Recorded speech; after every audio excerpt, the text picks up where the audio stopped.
It's showtime. Welcome to the greatest college football podcast on YouTube, starting at 8:30 p.m. Central Time, that you can find anywhere on the interwebs. I'm your host, Coach Cass. Joining me tonight, we have a special guest commentator back from his week-long suspension. Please welcome to the stream. He's the beast from the East. He says, "Kids, eat your Flutie Flakes," and he's also the longest standing assistant to the president of the Doug Flutie fan club. Please welcome to the show, Lindsay.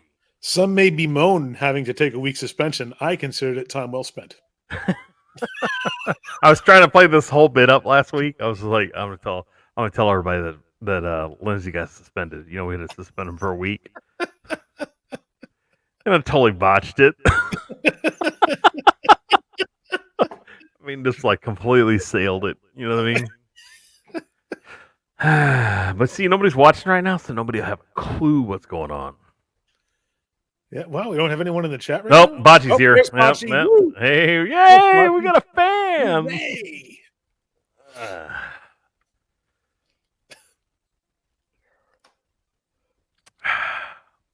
So what's going on? Bocce, how are you doing? How's your Thanksgiving, Bocce? How was your Thanksgiving, Lindsay? We still got a lot of leftovers we're dealing with. Oh, yeah. We left all ours in San Antonio on accident. Accident. No, it really was, because that was going to be our dinner that night, so we had to order Chinese food, which was not good.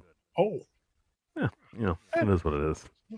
I've never had good Chinese food, so I couldn't tell you what really good Chinese food tastes like. I just know that ours isn't that good. I don't know how to judge it, because where I grew up in New England, it's very different than what we have down here. And I'm sure Bocce would agree with that. But I don't know if it's because it's just what I'm used to, having grown up with it, or is it really better or worse somewhere else? I don't know. I couldn't tell you. Yeah, I don't know. It's like Mexican food when people say, like, "Oh, you haven't had real Mexican food." I'm like, I have had real Mexican food, and I can tell you what I like and what I don't like. Yeah. I've been to a ton of states, right? I've been Mexican food in a ton of places, and by far Texas has the best. Really? Oh. Yeah, I mean, I've been to California, I've been to New Mexico. It changes. It's different. There's different things, but like, yeah.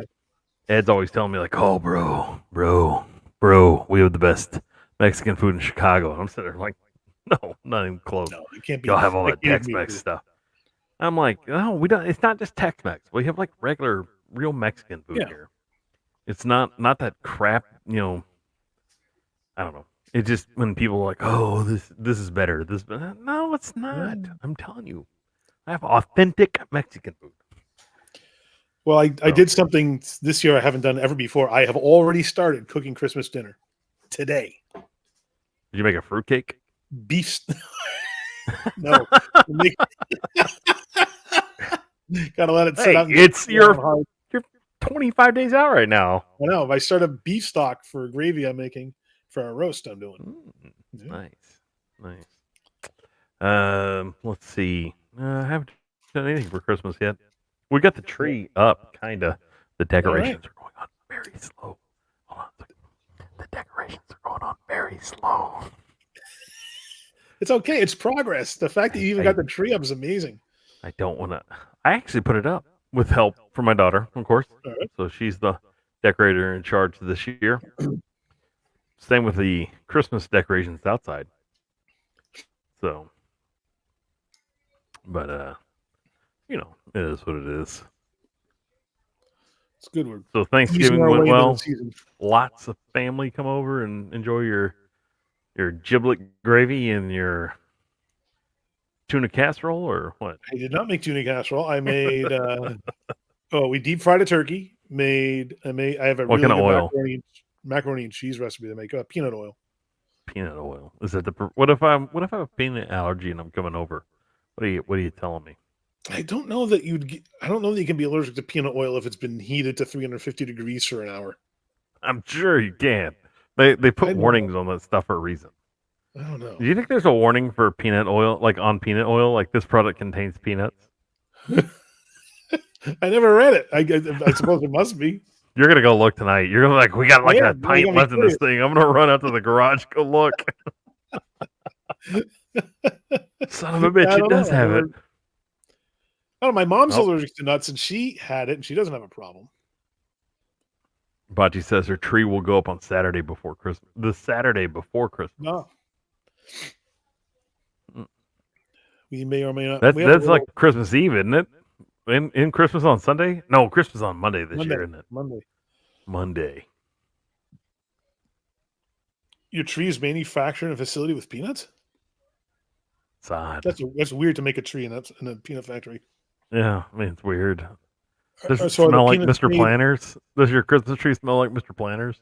Does he have a monocle? Did your tree come in a box with a guy wearing a monocle? And a top hat. Top. Boy, this football stream has gone off the rails. We'll just play it cool. We're just gonna hang out for a little bit till more people Alright. show up. Oh, Bocce corrected me. That's the warning on peanut oil. Oh, okay. It's That makes manufactured in a sense when you say facility. it like that. I thought maybe she bought her Christmas tree from a guy That's wearing a so- monocle. I would have. I enjoy the imagery much better. So, So I'm gonna out some people right now. Yeah. My in-laws put their Christmas tree up in 19 and 98, 99, 98, 98, and it hasn't come down yet. They just moved it to a different room. plot twist: it's a natural tree.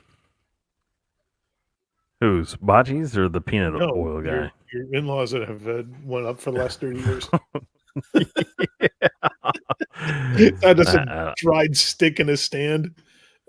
I mean, even for a plastic tree, it's pretty impressive. Really? But they don't ever take the decorations off. My father-in-law just walks that thing out to the living room. And they put it up, and my mother-in-law bitches at him for 30 minutes, and then Clearly, it's worth it, or he'd do something different. oh, I don't know. I mean, Oh, Bocce's tree toppers the Grinch. so Outstanding. have you seen the tree topper? That's the it's from Die Hard. No. Oh, it is so cool. But somebody made it with like a 3D printer or something, and then they hand painted it. I was like, I wonder what that cost. I bet that's out of my price range. I don't know. But have we talked about this before? Die Hard Christmas movie? Yes or no? Yes, of course Yeah. it is. We talked Boss, about this what on do the truck Did 2 we? weeks ago. Yeah. That's right. I remember bringing it up. Yeah, before. Bocce, what do you think? Die Hard, is it a Christmas movie? Most people I know Because you say said that Christmas Vacation was your favorite Christmas movie, and I said that, Yep. Die Hard was a Christmas movie, and Rambo: First Blood was a Christmas movie. You know? Oh, that's right. But I haven't seen Rambo First Blood. Yes, and you're like, I have to watch that. I do. We just watched Scrooged with Bill Murray. We watched Christmas Vacation. Scrooge is a good movie. It is. I like that one a lot. And then I like Groundhog Day better, but Scrooge is like it's a lot more nuts and bolts to the story. You know what I mean? Like the story's like the movie's more in depth than Groundhog Day is. Yes. And then Toy Story. That's or not Toy Story. A Christmas Story. That's another. Oh, good movie. that's classic. You got to watch. But we that. save that for Christmas Eve. We watch that thing for 24 hours, or it's on for 24 hours. Oh, wow. I don't watch it, but well, it's like a tradition, right? I mean, Do you like It's a Wonderful Life? yeah, but I don't like to watch it. I like to watch it on Thanksgiving Day. Hmm. Because you used to come on, like it was like Macy's Day Thanksgiving Parade, and then you got like the It's a Wonderful Life came on, and then like Miracle on 34th Street, and then you had like a football game, all kind of like mixed in. So that was kind of like Thanksgiving Day. Oh, okay. So maybe Well, Miracle on 34th Street. Pat came Paulson on. just arrived asking if he left his burrito in here. Pat, I got your burrito right here. Burrito. Burrito. Just so anybody that burrito is a little donkey, by the way. It's a burro. If a burro is a big donkey, a burrito I can't is roll a my little R's right. donkey. I'd say it probably. If I- Burrito. I don't know if I rolled my R's right either, but we're gonna go with the little donkey theory here. Okay. So what's going on, Pat Paulson? If you Good. tuned in for football, if Bocce and Pat are here for football, we're kind of waiting for Jude. We're just gonna kill time just talking about meaningless stuff, and it's actually more fun than football right now. I don't know why it is. We're just talking about the holidays and all kinds of stuff. We got footballs like later. Hunter's not here. We're just like, fuck it. We're just gonna roll with what we got. I mean, even my parents aren't watching right now, which means they don't love me. But I knew that a long time ago when they told me, and they're like, we don't love you. Oh, it was okay. I understood why. That never feels good to hear. Yes, I do watch. But to answer your question, I do watch. It's a Wonderful Life. Yeah, that's on our list of ones we have to watch. And Elf, I really enjoyed Elf far more than I thought the first time I saw it, and I will admit that I enjoy watching it every year now. Yeah, Elf's a good movie. I watch it probably 4 or 5 times a year. Too many. But I like how they make the New York the Central Park Rangers is like this utilitarian authority. It's the Central Park Rangers. That's Elf, Pat, not Alf. Elf. Elf. ELF. I like Alf too. You know, I never saw that show. I never saw it. You're fucking deprived, Lindsay. There's a thing called the internet. You know, you can and Alf will appear. I know that now. I bet you if we talk to Pat, we could probably find Alf. Oh, really? You know they're gonna make a remake of Alf, I think, and they're gonna use the same puppeteer. Really? With the same character? I don't know. I'm not there. I don't know. You know they're gonna remake Beverly Hills Cop. Well, they're not gonna remake it. They're gonna make another. Well, they have a 4th installment that was supposed to be released this year on Netflix, but I doubt that's happening. Why? Because we're almost at the end of the year and it hasn't been released. Oh, well, that's a good point. You make a valid point here. Unless you're doing a Christmas release, but I haven't even seen any trailers. Oh, Bocce says, I bet you could find Alf on the site called YouTube. There's a site called YouTube? Yeah. It's a surprising concept. There's videos posted on this thing called the internet, and it's to touch your fingers. Yep. I mean, I heard of the internet. I know what a video is. Al Gore invented it, by the way. Just okay. You know. Okay. Yep. Is that the thing that's just a series of tubes? Yes. Okay. Yes. Yep. I'm familiar with it to a degree. Yep. Well, like a black belt or like a yellow belt? Like what kind of were you like a Shaolin monk, 9th degree black belt? Or were you like a kicking the instructor in the nuts yellow belt? Caution, this student makes mistakes. Machi's shaking her head. I don't know why. Well, it's fun. Barely on the quest for Curly's gold. Oh man. Take 2 movie titles and merge them together. We should have that could be a stream. That would be a great topic for a stream. Wow. You could take 2 movie titles, merge them together. Yeah. And you could have a.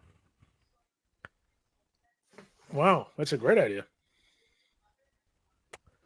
And then you're gonna get The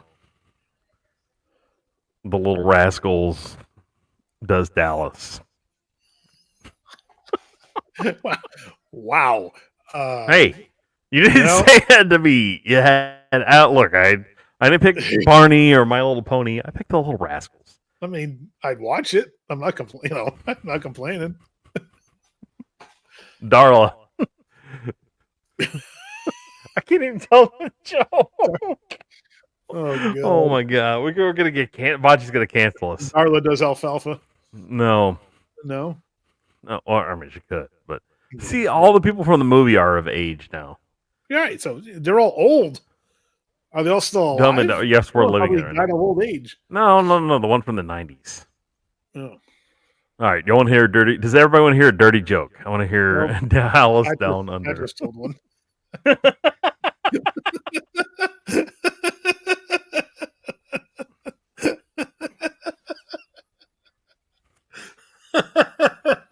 We have 3 people watching now, so we have to clean up our act. We got to clean it up now. Well, we don't know who the third person is. Slightly. The third person joining us, you might want to ring in. If you're here for football, you might want to wait a second. So just ring into the chat and let us know who you are. All right, I'll tell my joke, but I'm not going to tell it right now. Nope, it's Raging. Hey, what's going on, Raging? All right. Go for it. My joke? Yeah. All right, so all the little rascals are in class one day, right? And the teacher's like, they're going through words, what they mean, and how to pronounce them, all that stuff. So, the teacher goes through the list, and she gets alfalfa, and she gets, spanky, and then she gets down to buckwheat. Buckwheat. She goes, dictate. Use dictate in the sentence. So buckwheat goes, okay. He looks over at Darla and goes, Darla, how am I dictate? Oh, God. I butchered the joke, okay, but you get the point. Now you're laughing when you really like process it through your head. You're like, oh, that is horrible. If anybody's here for football, what I'm really wondering is, what was her answer? I don't know. You can't give me a day. You can't give me a softball and not expect me to hit it. That's true.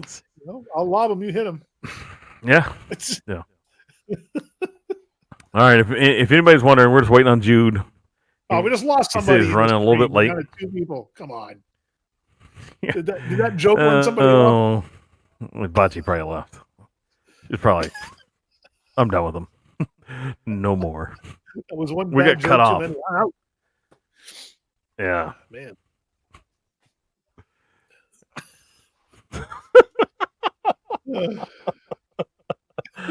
Oh man. Nope, I'm here. East Coast Ken's here. Hey Ken. What's going on, Ken? All right. With a special guest appearance from my cat. What's your? I'm gonna guess your cat's name real quick. All right. Mr. Snuggles. No. But it should be. He's very snuggly. Well, let me guess another guess. Todd. No, it's not Todd. One more guess. I don't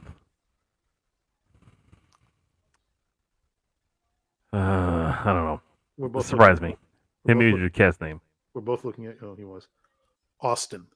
Austin. Oh, original. You live in the cat. No, I don't. That's weird. We don't say that. We'll end up in jail. Kathy named him after the city in which we adopted him. Say something. Nope. So originally, I wanted to name my kids after where they were conceived, but my wife thought like Dripping Springs and Driftwood weren't appropriate names.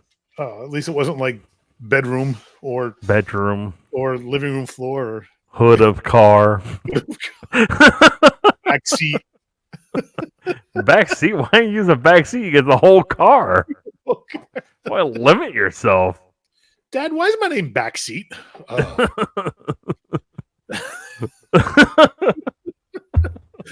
Dad's got some explaining to do. Ask Mom. Why am I named Driveway?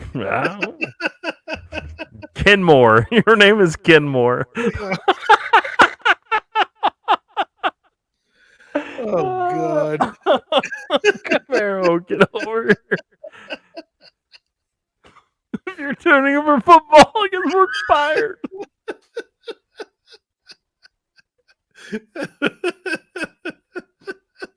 I can't help it. They just come to me. Well, they're coming to everyone else, too. Driftwood is a dirty strip club around here. That's another segment for a stream that has nothing to do about anything. Right? The neighbor's trampling. Yeah. Hey, Camaro, get over here. Camaro, come do the fucking dishes. Does someone have first-hand experience with that, Ken? Inquiring minds want to know.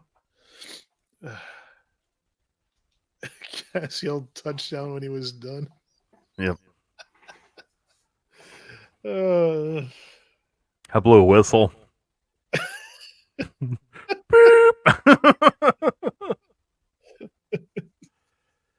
Yeah. I don't even know if we can go on a football. We can even talk about football right now. Somebody's going to watch this like years from now. There'll be one person, and 5 years from now, they're going to watch this and be like, What did I stumble into? This is the greatest stream of all time. Why did y'all name it this? Y'all hit it for a reason.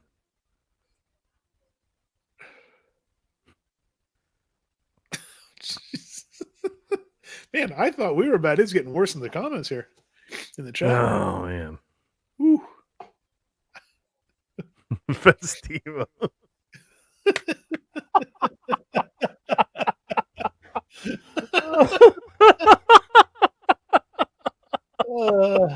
It's better than Canyon, you know what I mean? God. All right. So I got some. I can't even tell this. I can't tell this on. Yeah, sure I can. All right, Lindsay, are you familiar with what a Pontiac Montana is? A Montana, no. Montana. So Pontiac Montana is a minivan. And so back in the day, there's this commercial where there's all these cowboys are like jumping in this thing from all over, and then the slogan was "Everything's bigger in Montana." So we had this customer, and this guy comes in, and he is always just like fucking 3 sheets to the wind. I mean, he is just completely smashed all the time. Well, he's like, he comes in and BS's all the time. This is when I was at Lloyd's, and so he's like, "Yeah, I need to bring my wife's van in." And we're like, okay, yeah, just bring it in, drop it off. So his wife pulls up. We've never met her, right? And he's like, this big. He's this big around this. His wife gets out. She's like 3.5 bills. And I look at one of the guys I worked with, and I go, "Everything's bigger in Montana." Oh, but now I'll say this: she has changed her ways, and she's not beanpole, but she's like, not about to keel over. But yeah, and of course, me being the guy I judge automatically. Oh, Bocce said, or did she blow the whistle? No, I got maced first, and then she blew the whistle. Come on. I was crying, not from joy. It was from all the goddamn pepper spray in my face.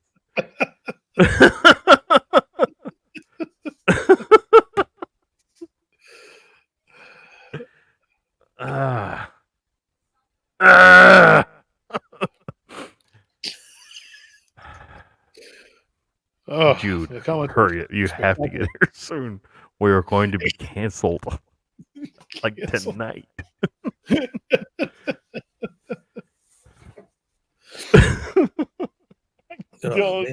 I can't even hold a straight face anymore. We have just slapped the gutters of life. It's all right. Someone has to. Yeah. There are some people who can't handle it. Man. So what topic are we going to cover next? We're 23 minutes in. Can you believe we've already burned through 20 minutes? I got an interesting question in my head tonight as I was watching the Hawks play the Cowboys. We will speak of football. As I'm watching Gino, what's his face? Smith. Gino Capiletti. Gino Smith. As I'm watching him play, he's doing a pretty good job. And then I wondered, what was the most unexpected thing I've ever seen in football? And the answer to me was that Matthew Stafford was actually a good quarterback. All right, I'm going to tell you the most unexpected thing I ever saw in football. The butt fumble. Mark Sanchez ran into the back of his own guy's ass and fumbled the ball. That's right. The butt fumble. That's the you can't, there's nothing else. There's the butt fumble. I've never seen anything. I just I looked at it, I laughed, and I cried at the same time. Everybody thought I was looking at a picture of my newborn child. It was Mark Sanchez fumbling the ball off of DeBrickshaw Ferguson's ass. That's right. I forgot about that. Can you get better than the butt fumble? I don't know. Ooh, that's a toughie. Matt Stafford has a Super Bowl win. Matt Stafford is a Texan. How dare you speak ill of him? For all the years he was relegated to quarterbacking for Detroit, I thought he was a terrible quarterback. We're going to send you to New Mexico now that you said that. How long do I have to stay? Forever. Oh, it's an exile. It's the land of enchantment. Hey, I go to New Mexico one night a year. That's it. Yeah. Whenever we go to Colorado, we stop you on our stay way over. up in All right. in Raton, New Mexico. Stay the night at the Best Western Plus there. It's our favorite thing to do. Where in New Mexico do you stay? The Best Western Plus in Raton, All right right. before you go to Raton Pass. Hold on. Was this an actual event, Pat? Rosie Greer doing macrame in the sideline.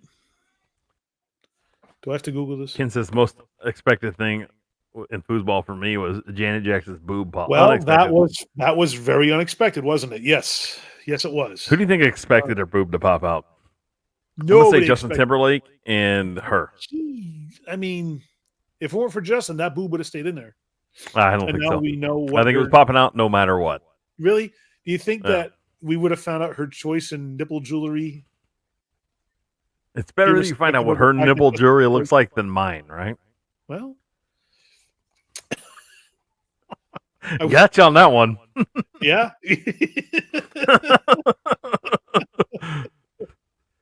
I digress. Good question, though. That was a good question. All right, we gotta get onto another subject. Should we even talk about football? We just did. No. We talked about like the most unexpected thing in football. Oh, Bocce's got a good one though. Hey, look. Do you know what the Bills stand for, Bocce? What did the Bills say? it's actually an acronym. Do you know what it stands for, Lindsay? Are you serious about this? Yeah. I did not know it was an acronym. You did not know this? No. The Bills played in 4 straight Super Bowls. You should know this, right? 4 straight. They played in 4 straight. Didn't win any of them. The Bills. Boy, I like losing Super Bowls. Bills. It's like they knew when they formed the team. Hey, look. I'm just repeating this stuff, right? All right. So Ragin brings up a real football question here. All right. We got to get to Ragin's question. This is a real college football question. We might as well attack the Heisman Trophy now. Okay. All right. So Ragin says, who's going to win the Heisman Trophy? I'm going to tell you right now, the Heisman Trophy is going to be decided tomorrow night in the Oregon-Washington game. And now, who do I think should win it? I really think it should be Jaden Daniels from LSU. Jaden Daniels is setting the planet on fire with this play. But he's not going to win because LSU's got 3 losses. It's a total bullshit thing, right? Like, the last person to win it was probably with multiple losses, was probably Ricky Williams or Charles Woodson. But I think that the winner of tomorrow night's game, whoever looks the best, is going to win the Heisman. That's going to be the final show. So I really think it's between Bo Nix and Michael Penix Jr. I don't think there's anybody Wear else. your hair and wear your makeup, kids. The Heisman's on the line. Who looks Yeah. best? So tomorrow night, I think it's at 7:30. Let me pull it up real quick. See. I will go out on a limb and I will agree with you, but I will say if I had to predict now, I predict Michael Penix Jr. Yeah, if they were going to do the award tomorrow, I'd pick Michael Penix Jr. But here's the deal: if he comes out, he has not looked great like the last 5 games. He really hasn't. But they play tomorrow night at 7 at Allegiant Stadium in Las Vegas, Nevada. So if he doesn't play well tomorrow, the Heisman is probably gone. Like if he comes out there and he's like 9 for 21 for 98 yards and 3 interceptions, Bo Nix gonna win Heisman. Yeah. I can promise you. Like tomorrow's the night to lose it. He can definitely hold on to it if he plays well. If he's played if he plays well, then he'll hold on to it. But right now, if he comes out and he really struggles against Oregon, he's not going to win it. And remember, the hardest thing to do in sports is to beat the same team twice. True. I would say, well, let me ask you this. Does it matter more? Well, I'm going to go ahead and say it matters more for Bo Nix to perform in a stellar fashion than it does for Michael Penix Jr. Michael Penix can be above average and win it. Bo Nix has to be all worldly. I mean, it's got to be like he's going to have 500 yards, probably Yeah. 80% completion percentage, and then over 4 touchdowns. I mean, it has to be.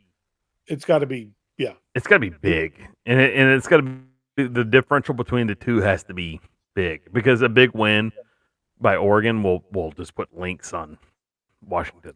Because Penix can be Penix and win. Yes.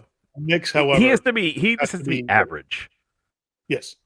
That's His what I'm average, saying. his own. Yeah. Yeah. And meanwhile, Nix has to be, you're right, otherworldly. But Ken's got an interesting question for us. Who is a highly rated college player projected to get drafted early that you think will not get drafted as fast as predicted? Drake May. Oh, you're right there with an answer. May. Because so the first 3 picks are going to be Caleb Williams. He's going to go number 1. Marvin Harrison Jr. is probably going to go number 2, and there's some other guys going to go 3. I don't know who it is, but we'll have a pre-draft show. We'll probably be on for the draft, but that's going to be next year. We'll have to see too. We've got to check our schedules. Yeah, but I'm going to say Drake May. I think Drake May. A lot of people are going to be like, "Oh yeah, he's a first-round pick. He's going to be a top 10 pick." I think he's going to be in like the bottom 25. Or I think he's going to be in the top 25, but I don't think he's going to be in the top 10. but a first rounder. Another player. What's that? But a first rounder. Yeah, he'll be a first rounder. That's in the first round. All right, another player that's highly touted, Michael Penix Jr. I don't think he'll be a first-round pick. What? It's a bold statement. Well, you got to look at like a couple of things. Number one, he has a really slow delivery. It's not like a great delivery. I mean, he's a good quarterback. Don't get me wrong, Yeah. but it everything matters in the NFL. Like, there's a reason why Tim Tebow didn't pan out in the NFL because Sure. everything matters. There's a reason why most of them don't. Yeah. I mean, but like Brady's time in the pocket and his release was what makes him so great.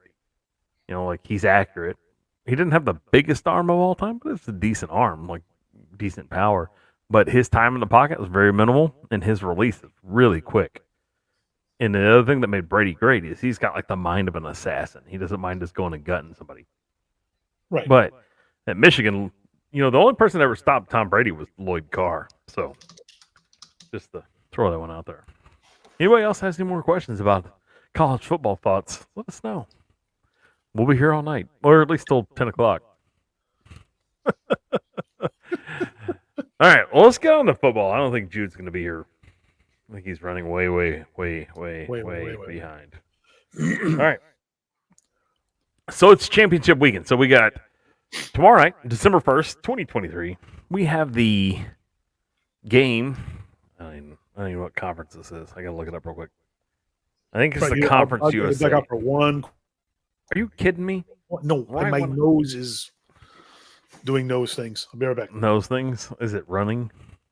Yeah, it's running and it's stuffy, and I got to go throw something in. Hold All on.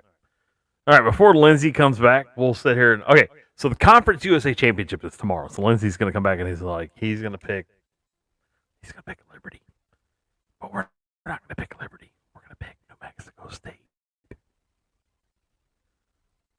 All right. So this game, this is pretty cool. This happens in Williams Stadium in Lynchburg, Virginia. That's actually the home of Liberty. So Liberty's going to host the Conference USA Championship game, and these are two good teams. New Mexico State is on a tremendous tear right now. Now, Liberty's undefeated, and their coach, Jamie Chadwell's got them playing tremendous football, but New Mexico State, led by Jerry Kill, is just a team that's playing for each other. They're playing as a team. It's pretty cool to watch. This game's on CBS Sports Network tomorrow at 6 p.m. Central Time, and it's from Williams Stadium in Lynchburg, Virginia. I think it's a pretty decent game to watch. If I had to go and put money on it, and we're not condoning gambling. We're just saying if you had to put money on it, Liberty's 11-point favorite. I'm telling you right now, New Mexico State's going to cover the 11 points. There's no way that Liberty's going to win this one. I'm going to take New Mexico outright in this game. I say New Mexico ends Liberty's undefeated season, wins the conference championship on Liberty's home field, and then plays in a New Year's Six bowl game as the Conference USA champion. And they have a Power 5 win over Auburn, who almost beat Alabama last week. And if anybody watches that, that was like the miracle of miracles. So, Lindsay, Conference USA championship game. What do you think? Who are you picking? Conference USA, Yes. New Mexico State, and Liberty. Hard to not favor Liberty on this one. I got to go with Liberty for every reason across the board. I think that they've just got it all over New Mexico State on this. I told everybody you said that. You were going to say that. Now I'm going to give you a little fact here. So, New Mexico State, led by one Jerry Kill, they not only did they play Auburn, they beat Auburn at Jordan-Hare Stadium. So they went on the road and beat Auburn. I'm going to New Mexico State. I want to say New Mexico State covers the 11 points. I mean, they're going to win outright. Okay. But I'm going to tell you to take the over. There's going to be a lot of points scored. Oh, okay. But New Mexico State's not going to do it conventional. They're going to come up with like some alternative, ways to score the ball. So, all right. So we're both in agreement on that. We're going to agree to disagree. You're going to take Liberty, and I'm going to take New Mexico State. Sure. Sound good? That sounds good. All right. We're going to move on tomorrow night, December 1st, 7 p.m. Central Time, from Allegiant Stadium in Las Vegas, Nevada. The Oregon Ducks take on the Washington Huskies. Now, check this out. Oregon's a 10-point favorite.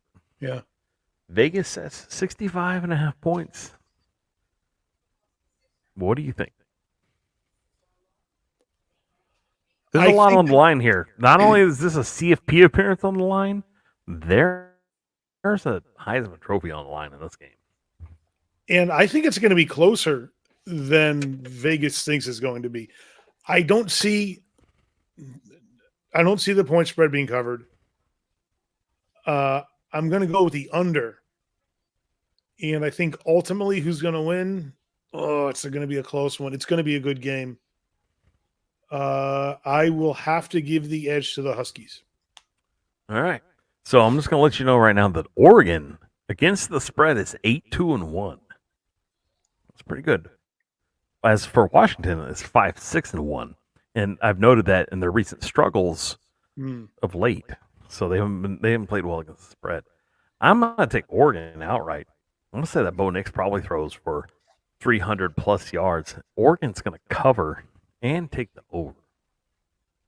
Okay.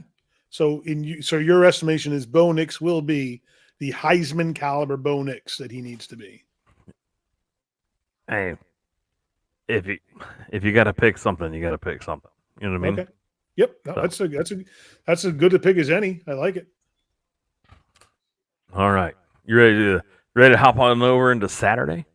Sure. All right. Saturday, December 2nd at 11 a.m.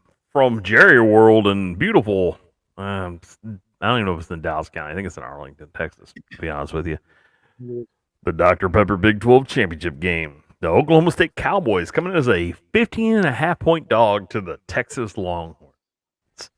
Texas is 11-1, and they are mired in the 7th place in the college football standings, the CFP. And Oklahoma State's like 18 or something like that. They're at 9-3. Texas really needs to win this game in a pretty dominating fashion if they want to keep their college football playoff hopes alive. I think Texas wins, much like Hunter says. I'm not going to give a score in the game. I think Texas wins. I'm just going to go out there and just say Texas wins. What do you got? I would agree with you. I believe that Texas will even they'll beat that spread too, and I would look for an over. The over-under is at 54.5. I like Texas a lot in this because of the way they have started this season and kept it together and has been very consistent, even with some changes with Ewers being out for a little while there. but I was very impressed with how they've been so consistent over the course of the season and have relied a lot on their defensive line in particular, who has done a great job. I see no reason for that to let up. So I believe that they'll cover that spread, and I'll take the over. All right. I really hope they win the game. You know, I'm like the Texas. If you look over my shoulder right there, you'll see that cup with the Longhorn. I'm kind of a Texas fan. I'm from Austin, though. I mean, like, I didn't go to school there. I'm not. Anybody that meets me understands why I didn't go to school there. You know, my parents said he could have been a doctor. It's that whole schooling thing that got him. Yeah. All right. At the same time, at 11 a.m., I don't know where this game is. I've got the standings, or I've got the Vegas lines pulled up in front of me right now. At 11 a.m., the Miami. Well, I got to be on my game. We got to be better than this, Lindsay. What? Don't you agree? We have to be better than this. What was going on? What was going on there? What was wrong? You started off. I don't have all my facts and figures together. That's okay. All you need to know is the Miami, Ohio Redhawks playing the Toledo Rockets. God, the Cowboys are down at halftime right now. It's embarrassing. Miami comes with a 10-2 record. Toledo 11-1. Whatever. On this is 44. Do me a favor. Can you do me a favor? Can you look this up? Can you see if they played each other in a regular season? Oh. See if we can get some transitive properties going here. Okay. Let's see who they played. Yeah, they did. Right. So this game's at 11 a.m. on ESPN from Ford Field, the home of the Detroit Lions. Cajun Coin Hunter drops in. Boo says, hey, mon ami, at Wide Right CFB. I'm late. It's all right, but you're here. All right. So the Miami of Ohio Redhawks are 10-2, traveling to take on the Toledo Rockets. Remember, Miami leapfrogged over Ohio. They beat out the Bobcat for the spot here. And Miami of Ohio is 9-3 against the spread. Whereas Toledo is only 6. They did play Toledo earlier this year, and they lost to them 20 in a close one, 21-17. Okay, well, Vegas is 8 points right now, and I'm thinking that's way too favorable. I think this game's going to be a slugfest. I would take the under. I might lean in Miami of Ohio to just get the outright win here. What are you thinking, Lindsay?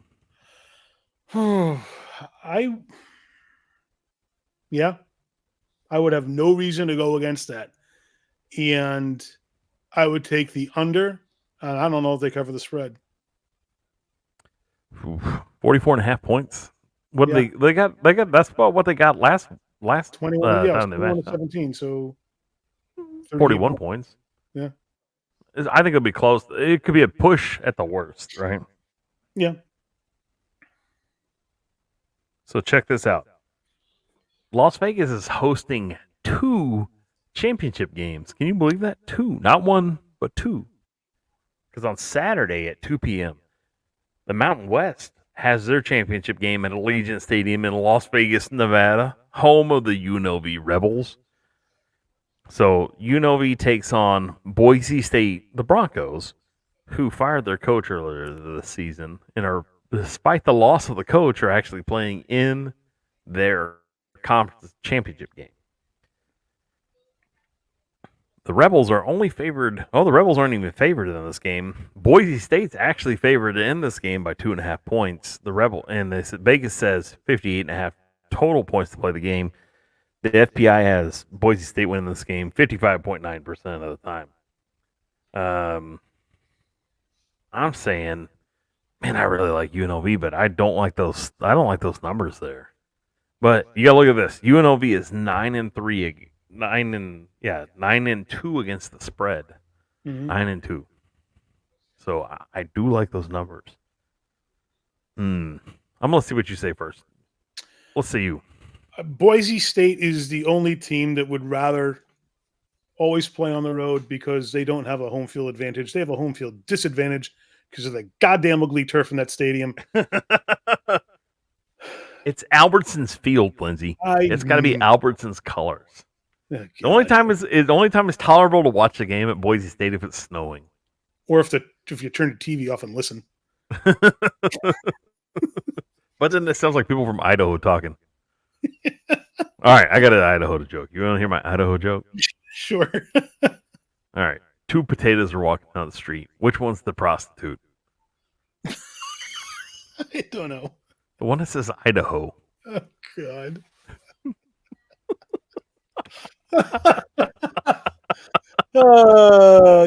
I should have seen that. I should have seen it. I don't have the snap drum here on the drum snare, whatever they call it thing. On Need the on your soundboard. board. Hmm. Yeah. Maybe we'll do this. They thought it was funny. I don't know what you're talking about. It's always good to have a laugh track. Yeah. Unfortunately, it sounds like we got the laugh track for the my three sons. Well, regarding the game, I'm going to go ahead and give this one to the Rebels. So clearly, I mean, at a spread of only 2.5, they're gonna cover that to win when they went outright, obviously. But a 58.5 point over under, I'll go with the under on it and give UNLV the win. All right, I'm gonna lean the same direction as far as UNLV's gonna cover because they're gonna win it outright. Yep. I want to say take the over. Oh, I like a high score. It's Vegas, baby. We're not talking about. We're not playing in Boise, Idaho. We're playing in Vegas. They're gonna let it ride. You know what I mean? okay. That would be a fun game, then. All right, we're gonna move down to a pretty important game here too. You know what? This is what's awesome. Every game on here is a game worth watching. Yes. Yes. You know what I mean? Like this is a weekend where you're like, if I just had to pick 10 games to watch, these are the 10 I want to see. Oh yeah. That's the one great part about this point in the season. All right. From Mercedes-Benz Stadium in Hotlanta, Georgia, it's the SEC Championship game. We have the number 1 Georgia Bulldogs at 12-0. Only 4-6-1 against the spread. Hosting, I don't know. Technically, I think they're the traveling team, but it's in their home state. And if you know where Athens, Georgia is like 90 minutes from Atlanta, the Georgia Bulldogs are only favored by 5.5 points. And the Alabama Crimson Tide are 11-1 with their only loss of the season coming in home against the vaunted Texas Longhorns. Shameless plug. Are 8-4 against the spread. Vegas says 54.5 points. Man, something's telling me to lean Alabama on this one, Lindsay. Ooh, I don't know what it is. Bold prediction there. Man, I just Alabama, Georgia's the man until they're not. But golly, I mean, like something in my gut is just saying, like, man, they eked out a win against Auburn last week, but they could win this game. Something in my gut is telling me to take Bama on this one. Wow. Okay. And this could really screw Texas too for the CFP. So say Texas by chance if they win, and then Bama wins and just muddles everything up. This could be really bad. I really don't want Bama to win, but something's telling me Bama's going to win and take the over. Wow. That's a heck of. Now you got me really interested to watch. I would go the opposite way, and I would take the Bulldogs on this one only because, as good as Alabama is, I think they have not been as good as their record indicates. They have seemed very vulnerable a lot of games this year, and even only took one loss. I never felt that confident about their ability to do that well at the end of the year. I'm surprised, given how they were playing, that they only lost one game. I am not surprised that Georgia so far has been undefeated. So I would go ahead and give this one to the Bulldogs. They're going to more than cover the spread, and I would take the under because there's going to be some good defense from both teams on this one. So you can tell who Boo's favorite team is in college football because he I goes. don't think there's going to be a question. I hope Georgia whips Bama's dollar signs real good. That's coming from a real Cajun, a real fan of LSU. That is, football. he's the real deal. Boo, I want you to be right. I really do, but just for whatever reason, it's my crawl. It's like, God, Bama's gonna somehow win this game.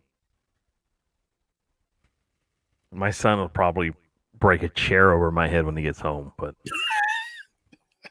All right, then let's take your prediction one step further. How do you think that the game's going to play out if that's the case? Is it going to be a last second? no, it's going to be Win. like a dogfight. I mean, this is Okay. going to be like it's going to be based off of two things. Number one, it's going to be based off of Georgia's ability to throw the ball on Bama's defense in the middle. Exactly what Texas did to Alabama is what Georgia's going to do to Alabama. They're going to hit them with intermediate passing, and then they're going to come in and they're going to hit them with the run. The X factor in this is Jalen Milroe. Jalen Milroe is the best deep ball passer in college football. It is what it is, right? The thing I'm saying though is Georgia's secondary is pretty highly touted, but I've seen them get beat a couple times on deep plays, deep passes, and you're like, I think it's the way the schedule matches up. I don't know. Just something saying that. I would love to be wrong on this pick. I would love for you and Boo to take it to me. You know, Boo to hop on and like, Speed Rich, I told you. I really want him to hop on and just rub it in my face. That's you don't understand how much I want him to rub it in my face, but Wow. or you. I mean, you call me and just like, ha ha ha. I'm not like that on the outside. You'll never know. All right. Speaking of Louisiana and Yules from Ullman Stadium in New Orleans, Louisiana. It's the American Athletic Conference. This is the AAC. Not to be confused with the ACC, the AAC. The American Athletic Conference. And this is the SMU Mustangs coming in at 10-2, taking on the Tulane Green Wave at 11-1. Now, this is a line that I'm like, are you kidding me? If I had 50 cents to put on a game, this might be the game I put my 50 cents on, because SMU, who is average, they had a stretch where they had played 3 straight games where they scored 69 or more points, right? It's taking on Tulane, who scores a lot of points also. They're saying 47.5 points. Is there a hurricane or something coming in on Saturday I don't know about? Yeah, I mean, this is like a fishy score here. You know what I mean? SMU and Tulane. And realistically, you know, these are two pretty good teams. And only one of them is ranked. I'm gonna say this. I'll say this. I'm gonna pick Tulane to win this game. But I'm gonna say SMU covers the 3.5 points, and I'll say they're gonna beat the over by 21 points. Or they're gonna beat the over by 21 points. So tack 3 more touchdowns on. And figure that math out. So I'm gonna say they're gonna win by 6. The game's gonna be 68.5 points. I'll let you figure that math out. I'm taking Tulane to win. But I don't think that SMU I to can. cover. You're going to pick Tulane to win, right? Mhm. But you said the Mustangs will cover the spread?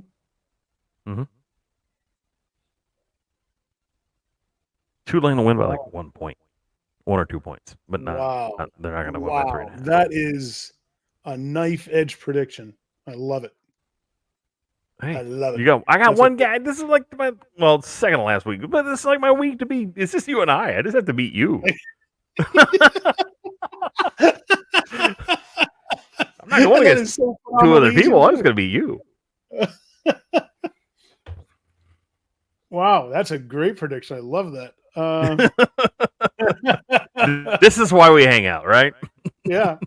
So on You give me Saturday, something after to I'm think about. completely wrong across the board, you're just gonna come in there and just wipe the floor with me. We have some games we agree on. Wow. Well, you know, I've gone back and forth on this one myself on what I think, but I think this is going to be very close. I do like the lines on this because I can't see this game being a blowout by any stretch of the imagination. I could see a team going down by 2 or 3 touchdowns in this game and coming back and being within a couple of points. Yeah.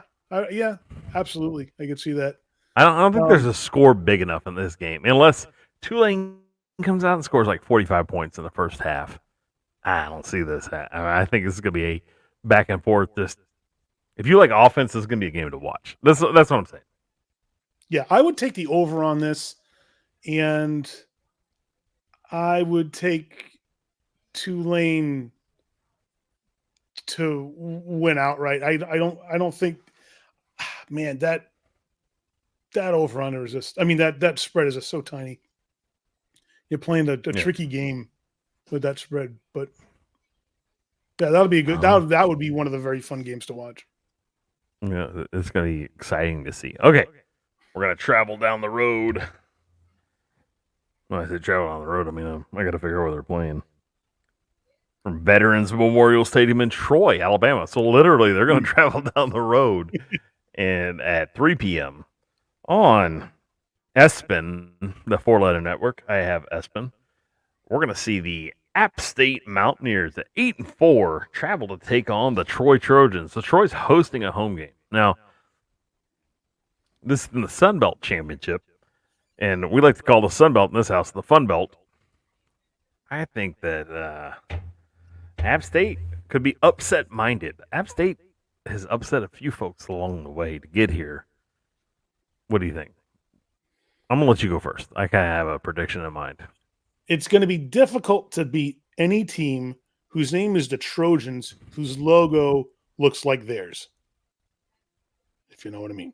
So you're saying it's a mental thing. It was like they're already psyched out when they get there. When your logo is a raging phallus and your name is the Trojans, it's leaning heavily in your favor.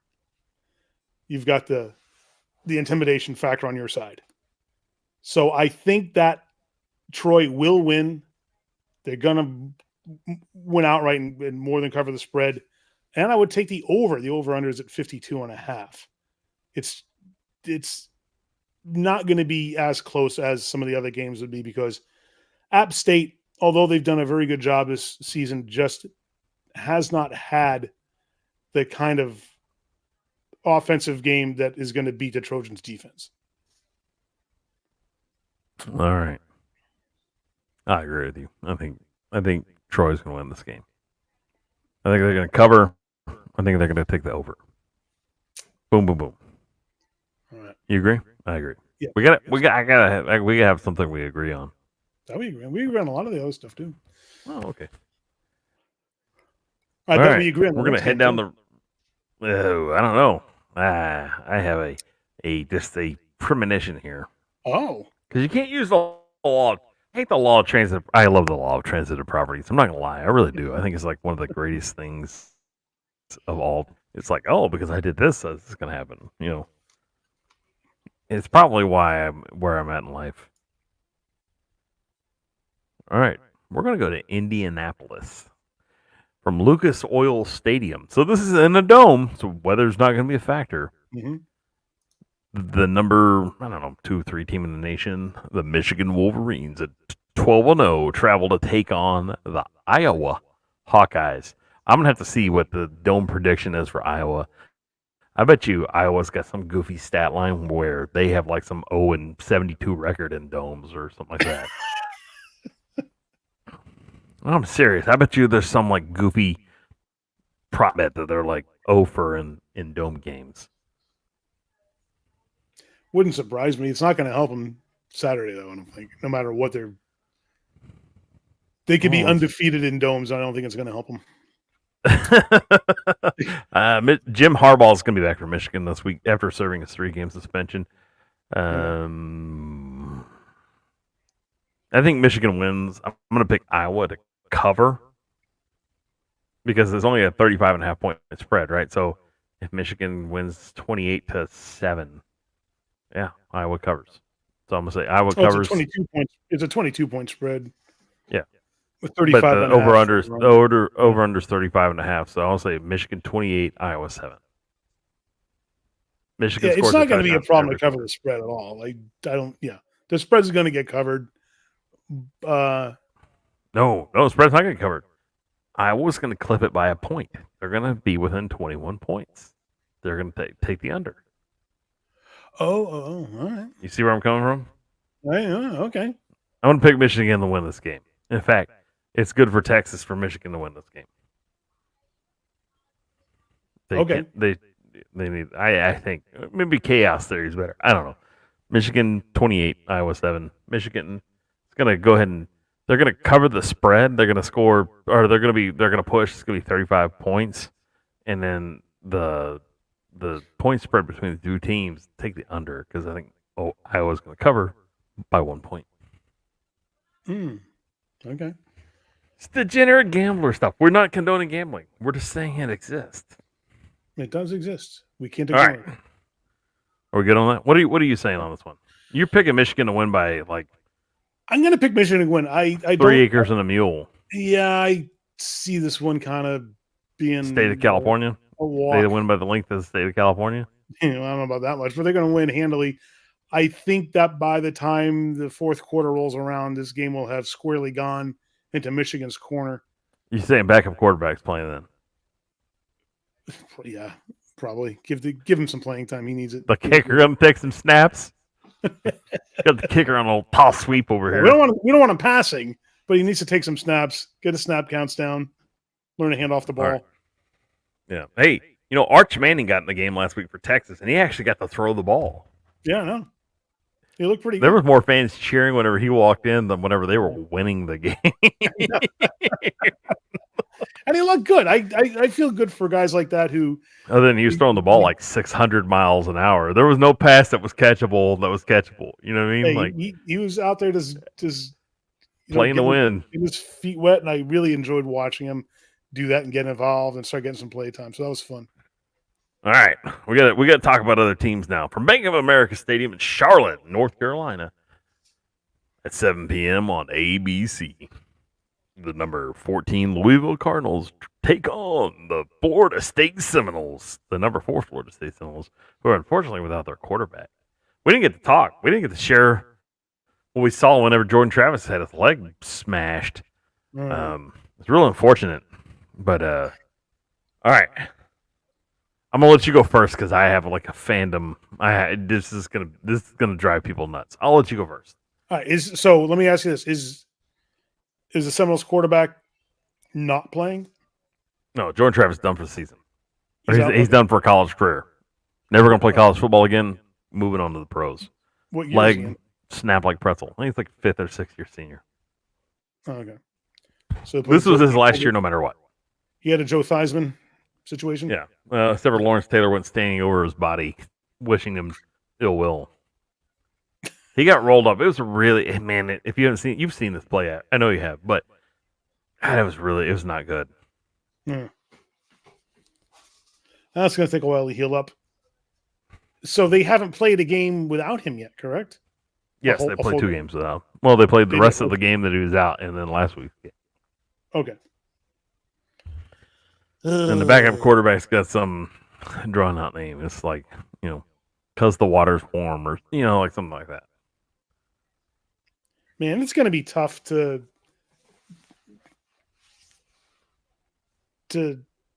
be as bullish on them now as it was earlier in the year. I could see them taking their first loss of the year Saturday. The spread on this one is minuscule at 1.5. The over-under is 47.5. I could easily see Louisville upsetting them on this one and winning by a touchdown. All right. So I have to put on the burnt orange glasses here. Okay. And this is why. You really need Louisville to beat Florida State, and you really need Ohio State and their fans to shut the fuck up. I'm just saying. I'm just throwing it out there. Right. Because Ohio State's ranked above Texas. Now, Texas, if they win, they're going to leapfrog Ohio State because they played in the conference championship game, unlike Ohio State, who didn't. And Ohio State's only quality win other than Penn State is Notre Dame, who sucks also, but I'm also a Golden Domer fan. So, Ohio State, while you're sitting at home picking Buckeyes or cracking Buckeye, what do you do with Buckeye? I don't know. What is a Buckeye? I know what a Buckeye is. You're going to be upset because Texas is going to jump over. So, I don't know how it works. My burnt orange glasses are looking, but I'm not seeing this. But so we're gonna get back on the Florida State Louisville game. I think Louisville is a team that actually could have beat Florida State with Jordan Travis. Really? I just, it's Louisville, Yep. So Louisville, okay, so last week Louisville takes the L against Kentucky, right? They don't have a good track record against Kentucky. Very low track record, very poor track record against Kentucky. Yet somehow they win. They can be successful, but yet somehow they just they L out to Kentucky. So I think last week is the product of an in-state rivalry. This week, I think they win the ACC championship game. They cover the spread and take the away over on this one. I think there's a lot of points that get scored because I don't think either defense is good enough to stop the other team because they're both good teams, right? Like they can run the ball, they can throw the ball, they can move the ball down the field, they can score the ball. The special teams can score points, the defense can score points. I'd say I'm going to take Louisville, cover the spread, take the over. Tip your waitress. We'll be here all weekend. Done and done. Done. So that leaves next week. So there's a lot of stuff going on next week. Boo says, gotta run, guys. Take care. Boo, thanks for dropping in. We appreciate it. Great to see you. All right. So next week, we'll just handle some business and we'll get on some nonsensory again.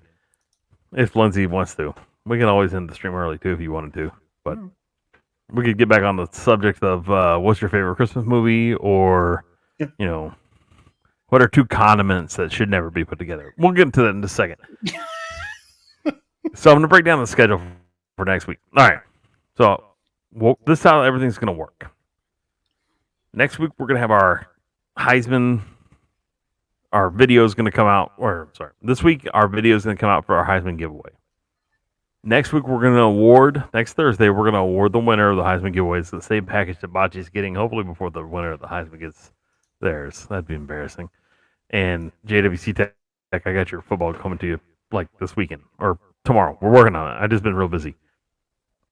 I'm going to get all the prizes mailed out. We'll get everything done. Next week's going to be the week. We're not going to do it the night of the Heisman. I had to change it. Scheduling, it's not going to happen. So, night of the Heisman, not going to do it. Next Thursday, you're going to win. So, by tomorrow night, I'm going to have the video posted on the Wide Right CFB channel. You have to be present to win. You have to be a member. You have to be a viewer.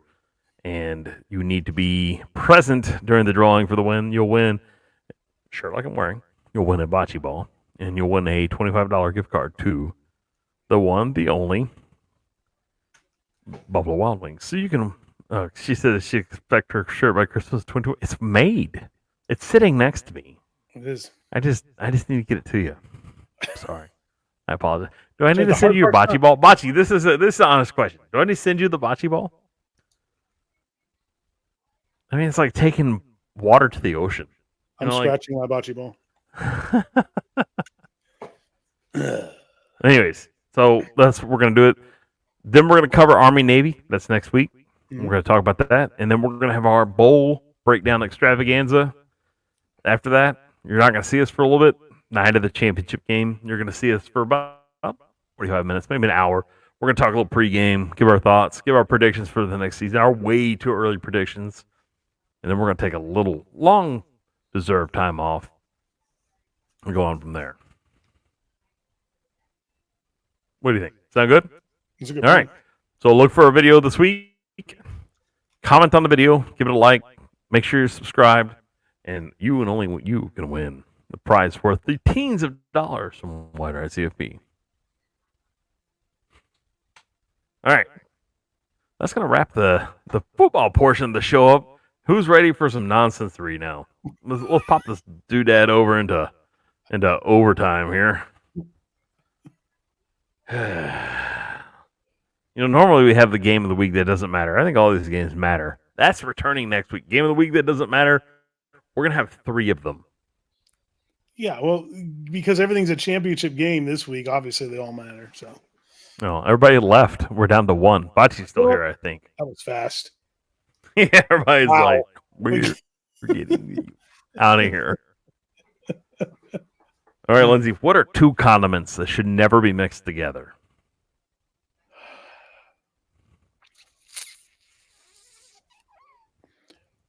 Let me ask a qualifier. All right. Unconditional or on a certain sandwich or dish or something. Ever. Okay. All right. 2 condiments. Is there a list of condiments I can choose from?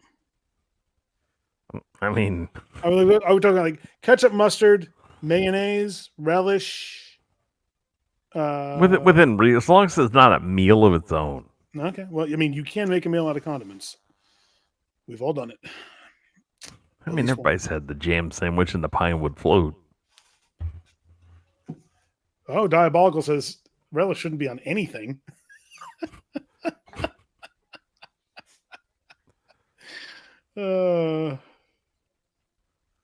Let's see. What? 2 condiments that should never be combined. Well, this is a real like stumper here for you, isn't it? Yeah, I'm just trying to think of. All right. I'm gonna go with. I'm gonna go with.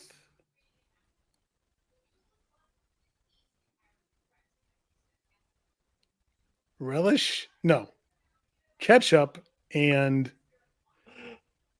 chutney. Chutney. I don't even know what chutney tastes like. I don't either. It's terrible. Chutney. It's probably more of a seasoning than it is a condiment. But I think it's, it's think it's an actual condiment. I think pepper and sriracha and peanut butter. What if we start with sriracha and peanut? But then there's like, there's a Thai dish sriracha and peanut butter in it. You're like, oh, you're killing me here. All right, so I'm gonna go with my least favorite condiment. I'm gonna throw it in there. It's mayonnaise. Mm-hmm. I hate it. It's so gross. I don't eat it. I don't like it. You're never gonna catch it on anything I eat. If I order a hamburger at a restaurant and they put mayonnaise on there and they bring it back and they've only scraped it off the bun, I will lose my shit like 100% on them. I've done it before. It's embarrassing. It's the one thing I do at restaurants where I don't like. It's intolerable. Fair enough. You could put mayonnaise with anything. I'm gonna say like, mayonnaise with ketchup would be terrible. I wouldn't like it, but I'm gonna go one step further. Okay. Mayonnaise and honey. Yeah, that's a weird combination. I will say this about mayonnaise. I'm not a fan of commercially produced mayonnaise. But if you make it yourself, it really is different and it's better. I don't give a shit if you made it with your toes. I'm still not going to eat it. I don't care. Cindy Crawford could be over there making it. I'm not eating it. Margot Robbie could be making it. And Diabolical's got a question. When he's on the sandwich, just raw dog it. I don't put mayonnaise on it. I don't eat mayonnaise. It's not a condiment I eat. Watch, she's got you beat by a mile. She eats mayonnaise sandwiches. Man, that's sweet. It's just not something I have like standards in my life, and this is one of them. I'm just not gonna eat it. My wife likes mayonnaise way more than I do. I don't eat a lot of sandwiches, but when I do, I always put mustard on there. Mustard's like my go-to condiment. Mustard and pepper never lets me down. I mean, if I got barbecue sauce, I'll put that on a roast beef sandwich or something. And when I make my own mayonnaise, it's way better. You can season it the way I like. It has a different consistency. It's not that oily, nasty, pasty stuff that I don't like. And Bocce doesn't like mustard or ketchup. Wow. What about Grey Poupon? Pardon me. Do you any Grey Poupon? I heard your Grey Poupon story too. Greatest story of my life. All right. Well, here's a part B to this question. All right. Does ketchup belong on a hot dog? No. Bocce, Diabolical, what say you guys? I really don't like ketchup all that much either. I mean, I'll eat it, but it's not like ketchup is a weird thing. because you can use ketchup on a lot of other things. Like it's the base for a lot of like barbecue sauce, which I don't understand. But I grew up eating hot dogs with ketchup and white onions, and I love it. And it was only recently that I heard people saying you shouldn't put ketchup on a hot dog because hot dog's a sausage and sausages shouldn't have ketchup. So I get the argument, but man, I always like the combination of a hot dog with ketchup and white onion. I've only been to Raising Cane's once. I can't. I don't even remember if there's sauce with it. It's unmemorable. Yeah. But I don't do. Well, I'm not gonna say that. I'm just gonna leave that part out. Hmm. I don't eat hot dogs. It's not. Well, I mean, if I was starving and I was on a desert island and all I have fucking hot dogs, yeah, I'd eat a hot dog, right? But like, I have not had a hot dog in many years. I mean, like, I'll eat the thing if I'm like starving, but like, if we had a choice between like, oh, we can have a hot dog or you can have a sandwich, I'm gonna go with the sandwich. Whoa, hold on. So is a hot dog not a sandwich when it's on a bun? I'm not eating. Like, it's the cylindrical meat. That's not into. Okay, maybe somebody else is into cylindrical meats, but not me. So Does that help? Yeah. So bratwurst sausage of any kind. No, you can cut that shit up. A hot dog's it's a meat in a sleeve.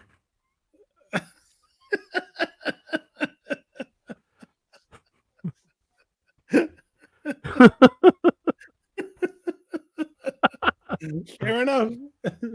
Malted vinegar is not terribly bad. I like malted vinegar. No, that's. I like it on fish though. Yes, fish and chips. It's very good on the fish and the chips. And I think that I don't know. Well, Bocce, when you were growing up in Rhode Island, clearly I thought it was a New England thing. Because when my dad introduced me to it, he said it was a New England thing, along with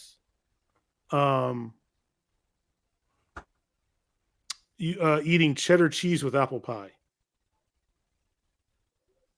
And here, let's see if Bocce knows the answer to this question, because only Bocce would know. In Rhode Island, what is the name of a milkshake? Or an ice cream? Is it a milkshake or a frap? What's the name of that in Rhode Island? We're gonna say hi to JWC Tech is dropping in. He's putting up Christmas lights and fixed a late dinner. He likes to eat spicy mustard on sausage biscuits at home. All beef hot dogs are good. Any toppings are okay, including ketchup. Okay. Oh my God, Bocce knows! It's a cabinet. Oh. Is it like all the shit in the cabinet we put on there? I don't know the origin of the name. Bocce, do you? Yeah, it's that when I was man, I remember we were vacationing down on Cape Cod one year, and my dad was hitting us with all these things that we never knew because we were little, and that was one of them. He says, "Oh, that's we went to an ice cream place and got milkshakes." He says, "Oh, it's called a cabinet in Rhode Island." We're like, "No, it wasn't." He's like, "No, yeah, it is." All I know about Cape Cod is it's a drink, because back in the day I used to drink a few of them. So That's awesome. I've actually been to Cape Cod before, believe it or not. Great place. Mm-hmm. Yeah, not terrible. Quintessentially, coffee milk must be with autocrat coffee. Wow, I didn't know that. I don't know. I don't drink coffee. I couldn't tell you. Yeah, I'm not a coffee. I've had coffee twice in my life. Once to try and the second time to make sure I didn't like it. I had coffee. We were at a nice restaurant, and they gave us coffee with our dessert, and the coffee was spectacular. I mean, it could be the greatest shit on earth. I'm never going to drink it again to find out. Yeah. I just don't like it. I like the way it smells before it's roasted or before it's brewed. Like when you walk down the aisle at the grocery store, it's like one of my favorites. It's like freshly like ground cigars, coffee. right? Like cigars have like a really great smell, but then somebody smokes one and you're just like, ugh. Just not a big fan of smoke. And then cigars, coffee. What's another one I like? I don't know.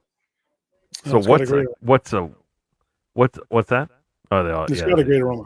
No, go ahead. Let me ask you this: so, what's a food that you eat what's a minimal meal that you eat where you put like a condiment on something that doesn't belong necessarily? All right. Like I'll try to tell you. I'll tell you mine so you'll know. I just did it last night. All right, tell me what you got. For the first time ever, I've Mhm. done this, not knowing how it tastes, and I really enjoyed it. I thought it tasted strangely good. I need to snack on something, and I didn't want to like heat anything up, so I'm like, do we have any like snack foods in the pantry? I look, there's a bag around HEB tortilla chips. I take that out, and I wanted something on the chips, but I didn't want to commit to salsa, which we had. But I'm like, nah, I'm not committing to this. It's just too much. So I busted out cream cheese, and I spread cream cheese on a tortilla chip, and it tasted really good. I'm not gonna ever. I know. find I that didn't out. expect I'm that. not I'm gonna like, know. yeah, I know. All right, so I buy A1 steak sauce, but I don't buy it for steak. I'll never put steak sauce on a steak. No, I only put it okay. on one thing. It's white What's that? rice. White rice Steak sauce on white rice. is Now, not terrible.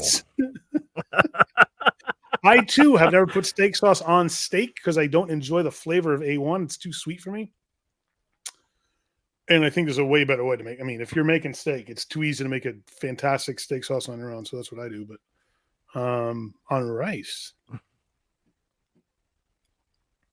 that's interesting. JWC Tech says, by the way, go big or go blue. Okay.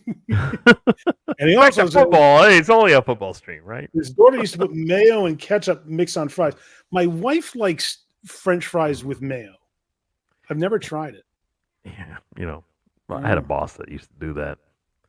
He'd put mixed French fries and ketchup and mayo and like salt and pepper, and then he made all kind of burp and fart noises at the table too. Look, this is between us. There's like 5 people watching. Two of us sitting Nobody here. else ever needs to know. Right. Nobody's ever gonna know about this. So is everybody familiar with the movie Dinner for Schmucks? I have only seen part of it. Okay. You get the premise of the movie though, right? Yeah. Like you take somebody with an extraordinary talent and you bring them to a party with other people with extraordinary talents, and whoever's partner has the most extraordinary talent wins the contest. I have 2 individuals in my life. I guarantee you I could win Dinner for Schmucks. Like the Really? grand champion. Not the feeder program, the grand champion. That's quite a claim. One of them I used to work for. The other one is a subcontractor of sorts to us. One you know, Lindsay. His name rhymes with void. You see it now. You can't unsee it, can you? That I figured. Do you not think he could win Dinner for Schmucks? Like, I mean, it'd be like Grand Slam. I could put up with him for one night for that. I would say this: it would be his to lose. Sure. The only way he could lose is Yeah. if I brought the record driver Gabe. Home run. And you can ask around. You can find this one out. But If there's you wanna do somebody some you- research- there's somebody you and I both know that would give both of those guys a run for their money. Someone we both know that give those guys a run for their money. Yeah, he works down the road, Which, west or east? west, going out towards Henley. Like, like how far west? We talking like half mile west, or are we talking west or west? 2 miles west. Oh, I know exactly what you're talking about. Could he replace Lou Ferrigno in the Hulk? Was that? Could he replace Lou Ferrigno in the Hulk? Could he be a stunt double? Is that what we're talking about? What about Captain Caveman? Maybe I should find a different character. Let's see. Cousin Eddie from Christmas Vacation. Oh God, Could he fill that role? That's probably pretty close.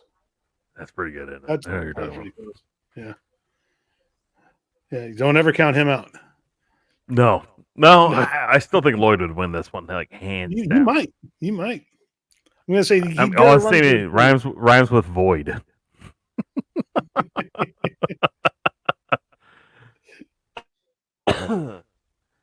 Yes. Hold on. It's Hold more on. than 2 Stop miles. the I think presses. All right. Diabolical says my grandmother put cheese like that on green Jello that had some white topping on it with cheese. Hmm. Oof. It sounds pretty rough, Diabolical. I'd love to know more about this just to satisfy my own curiosity. Jello. That's not something I've had in a minute. She's like on a green Jello. I'm not really a fan of Jello. Jello's like one of those things that starts as a powder, turns into a liquid, then ends up a solid, and then at some point in your mouth ends back up as a liquid. It's kind of gross, It's to be the honest with you. mystery of gelatin. It's gelatinous. Indeed, it is. Hold on a second. It's gelatinous. Yeah, Oh, not see, all we not all New Englanders like the New England traditions. That's for sure. There were some questionable culinary decisions made. I over the mean, yeah, years. there's some women that got burned at the stake because they were getting accused of being witches. You know, that'd be another New England tradition that they might not like. That was weird. Oh, it actually wasn't bad. Diabolical says he's a picky eater. JWC Tech says my grandma was a lunch lady manager at the local high school, but very frugal. So every week she would come home with new random recipes called concoctions. I'm sorry, concoctions. Hold on, let me get my glasses on. I can't read. Well, I can't read because I'm an idiot, but just lightly shredded cheese. Concoctions. What a moron. So dumb. Concoctions. I get it. I'm an idiot. I admit it freely. You got it. You'll never have to guess. The village is missing its idiot right now because I am sitting here. I'm just barely able to operate YouTube and StreamYard well enough to get the stream up and down. But you're doing a fine job. Yes. Now look, if this thing was running off a laugh, this would be the greatest stream of all time. Well, maybe it's the most we've laughed, but witches burned in New England. Why do you think I moved? Yeah. Luckily, they stopped. I'm not saying anything, Bachi. I'm just a long time ago. You know, it was a long time ago, before your time, I think, or close Way to it. before. That was the 1600s, I believe. You sure? Mm-hmm. Way before her time. The Salem witch trials. Oh, that one kind of went over your head, didn't it? Hey, Jude's still kind of late. It's kind of late. It's kind of late. I should send him a text saying, we haven't started the stream yet. Still waiting for you. We're waiting for you, bud. Coming on anytime soon. Hello? Oh, man. Hello? So, what's the greatest Christmas gift you've ever gotten? And it doesn't have to be the most expensive or the biggest or anything like that. What's the greatest Christmas gift you ever got?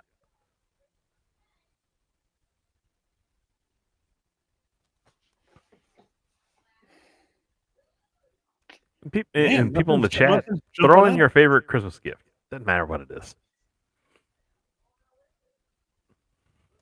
I mean, there's been a few memorable ones, but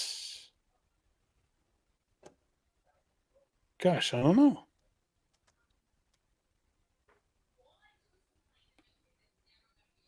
Did you have like one as a kid where you're like, I got the greatest of all time?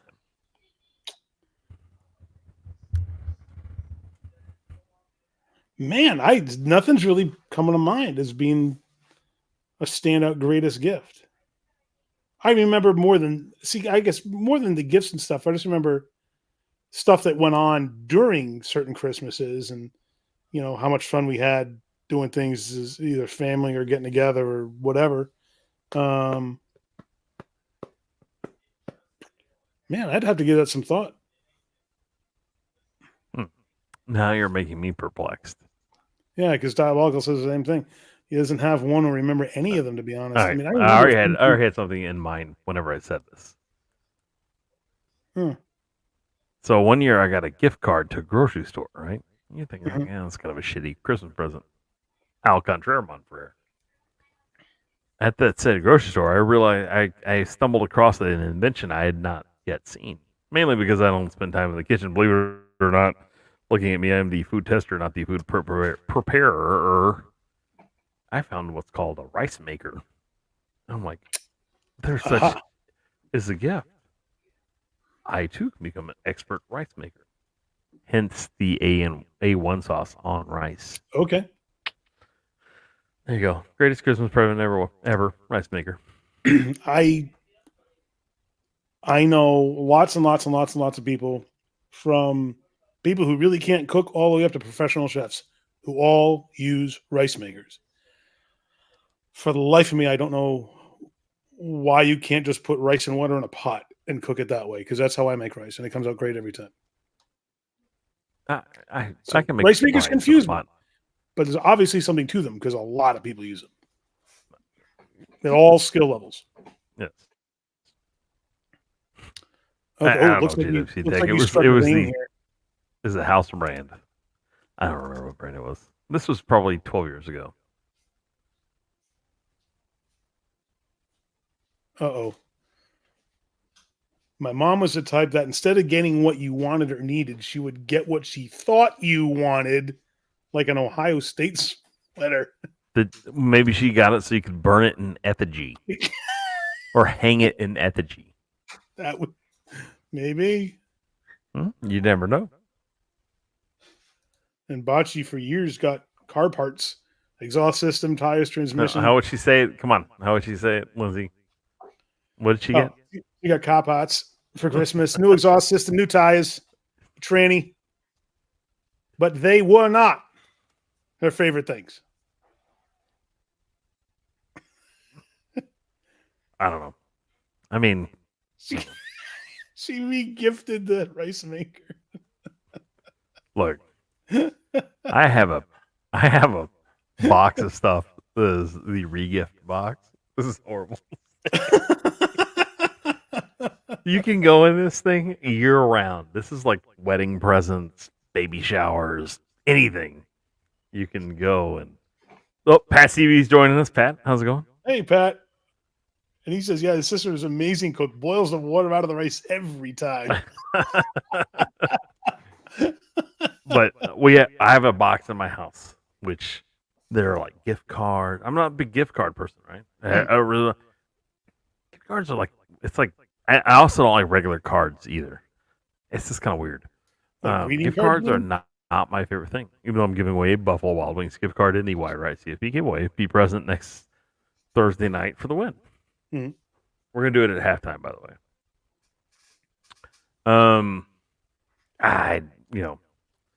We have there's all kinds of items. I mean, you could win a white elephant Christmas out of this thing. You could. I mean, it's got gifts for everything, and for a lot of people. I mean, there's toys in it too. There's like kids' toys in it, like like you bought for your kids a couple of years ago, and you forgot to give it to them because they got so much shit. It's like, I don't know.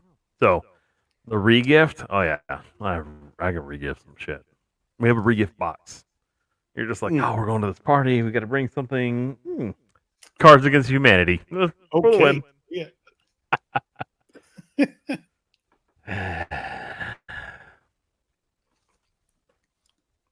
What's the worst gift you ever given?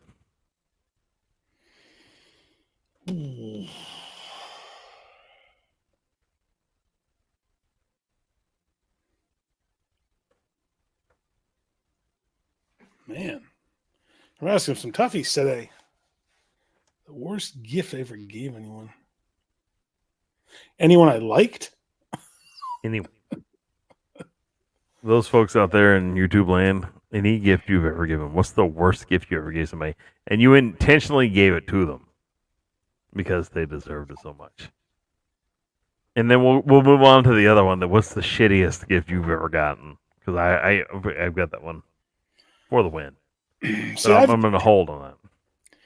See, the problem with gift giving and receiving is that when you spend time, like especially in a corporate environment like I have, every year there's these Yankee swap things and these Secret Santa things, and you don't even know what you're getting or giving, and it doesn't matter. It's stupid because you're not giving a gift to somebody that you love or want to see happy, and you're not getting a gift from someone who loves you. So it's really kind of dumb.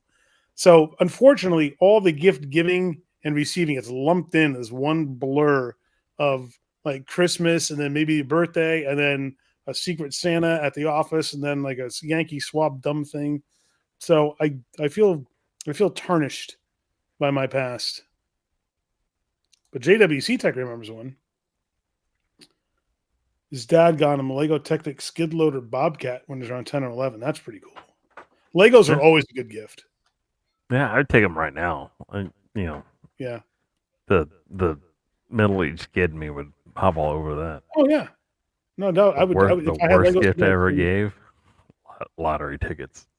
And I intentionally did it because it was like a last second. I was like, I'm just gonna throw something together. I just gave them lottery tickets, and guess what?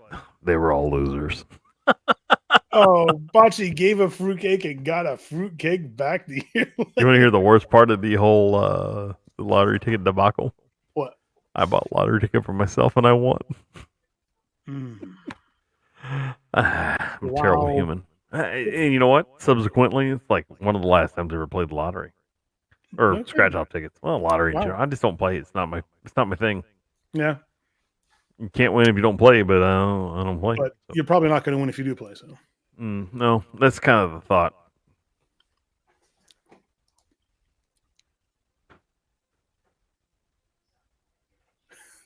that's outstanding.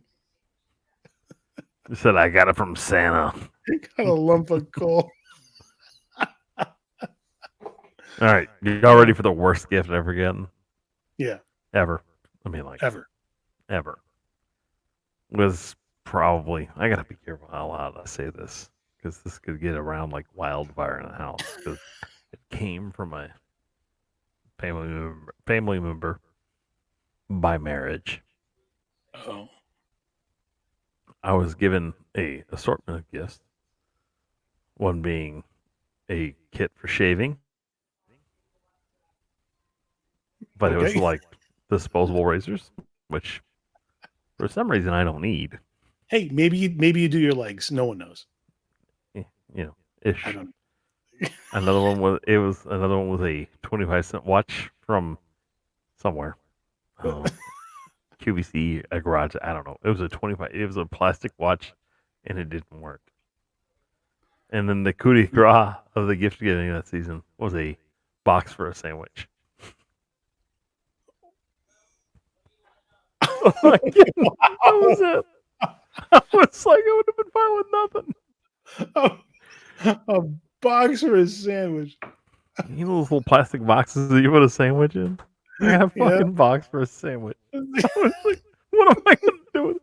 I was sitting there thinking, I'm like, how do I say thank you? This is really terrible. This is like you're just looking for a reaction. I was like, oh, thank you. Thank you. I always Thank wanted you. one. This shit's going in the trash. I threw it away, like, right as we walked out the door. I've gotten better Oh, gifts at God. White Elephants. A fucking pretty box rough. for a sandwich. Can you believe that? Wow. From a family member ish by marriage. Yeah, until you get one and you're just like, I'd rather get nothing. I'd rather them say like, oh, we didn't want to spend any money on you. Sorry. Like that would have been better. I had this kicking around in my drawer at home that I haven't used. Here, have it.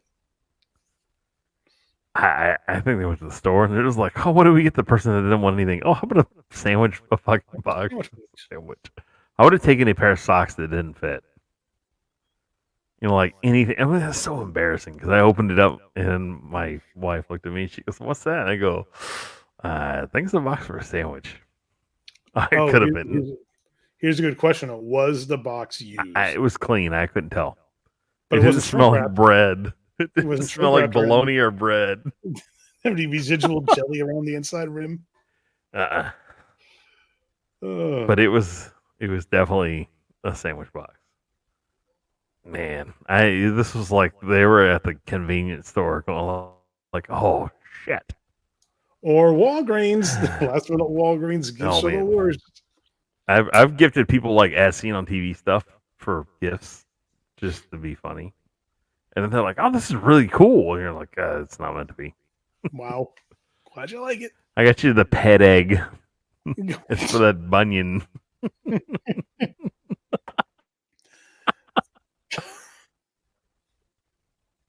Man. Can anybody top my worst gift?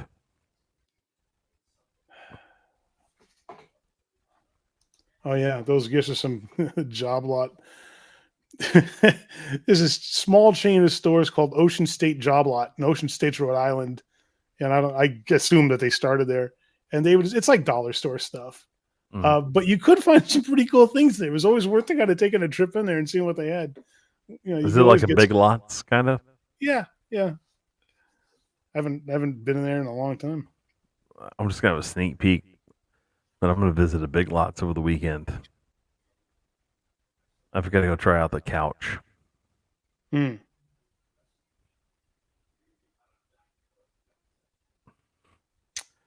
I'm gonna pass on what they were using the pet egg for, though. It's gonna take a solid pass. But now my imagination has gotten the better of me. Now I enjoy. No. God, yeah, I can. We started the show by getting canceled. Now we're gonna finish it by getting canceled. I'm just saying, I have a pretty good imagination that can make something favorable come of that. Oh, here we go.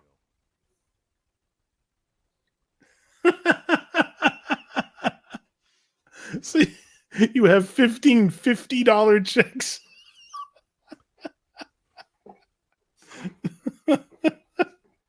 But she has more money than she thought. Yeah. She has whatever 15 times 50 is. Look, I can't pronounce words. You think I can do fucking math? You're lucky I can breathe and talk at the same time. That's $750. That's why we have you here, Lindsay. Oh, Big Lots in your Bocce's house. Go to that one and Bucky's, and then come see me. Why am I having to do that? I don't know if I can make it to New Braunfels. Oh, I mean, I don't know if I can make it to your neck of the woods this weekend. I got something going on. Something kind of big, like really big. They're not removing parts of me yet, but it's something kind of big. Are they putting new parts in? No, nothing's wrong with me. I'm fine. I'm 100% okay. Or am I? Be like RoboCop. We don't know. We'll have to wait till next week to find out. No, everything's fine. No, I got something going on, family related. Like big, good stuff though. All good. Nothing bad. Good. But I don't know if I can pull the Big Lots trip yet.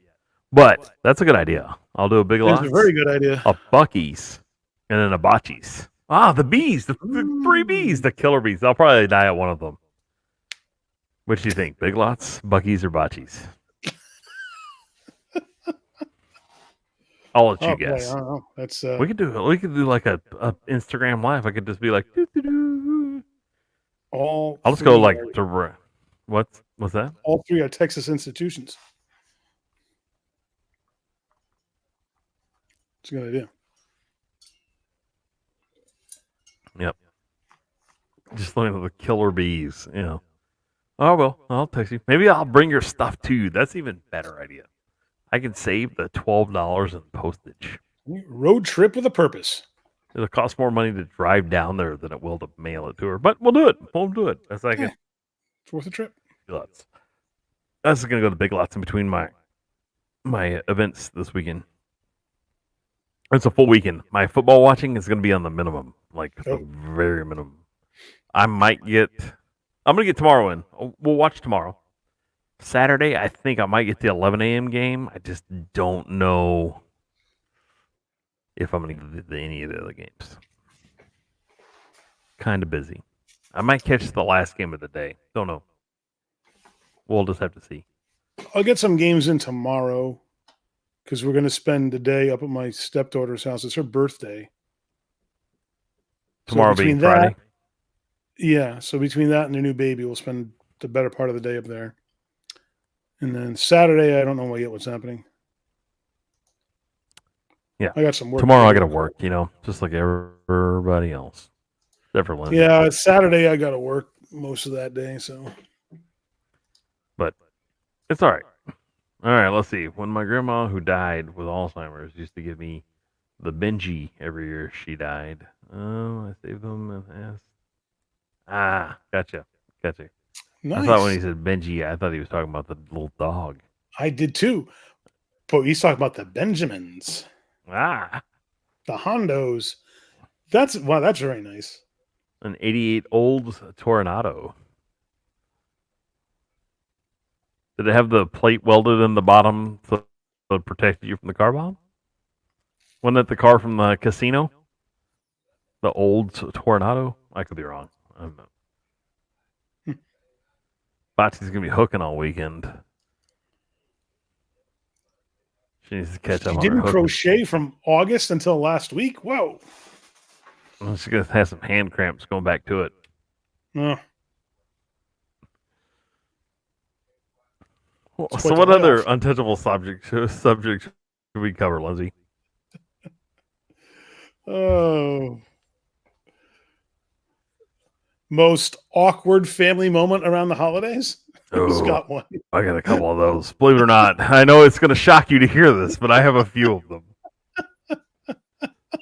I've been removed from a Thanksgiving before. Oh, really? Asked not to ever Wow. come back. Yes. I've never seen these people Whoa. since being asked to leave. And it really Wow. wasn't all that bad. I was just defending myself, right?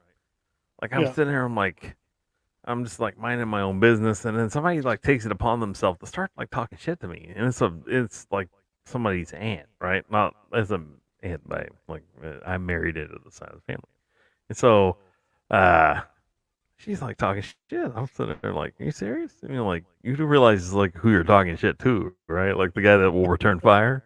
And so I just like let her have it, and I like slathered it on, like Oh. thick. And they're like, you need to leave. And I was like, oh, hold on a second, let me count. 1, 2, 3. I'm getting the fuck out of here. See y'all later. Mm. And so my wife's like, what are you acting like that? I'm like, there ain't a person in there that could do nothing about it. I get up and I was respectful to her grandparents, and I was like, okay, I'm gonna take my shit and get the fuck out of here. And if your aunt dies tomorrow, I'll piss on her grave twice.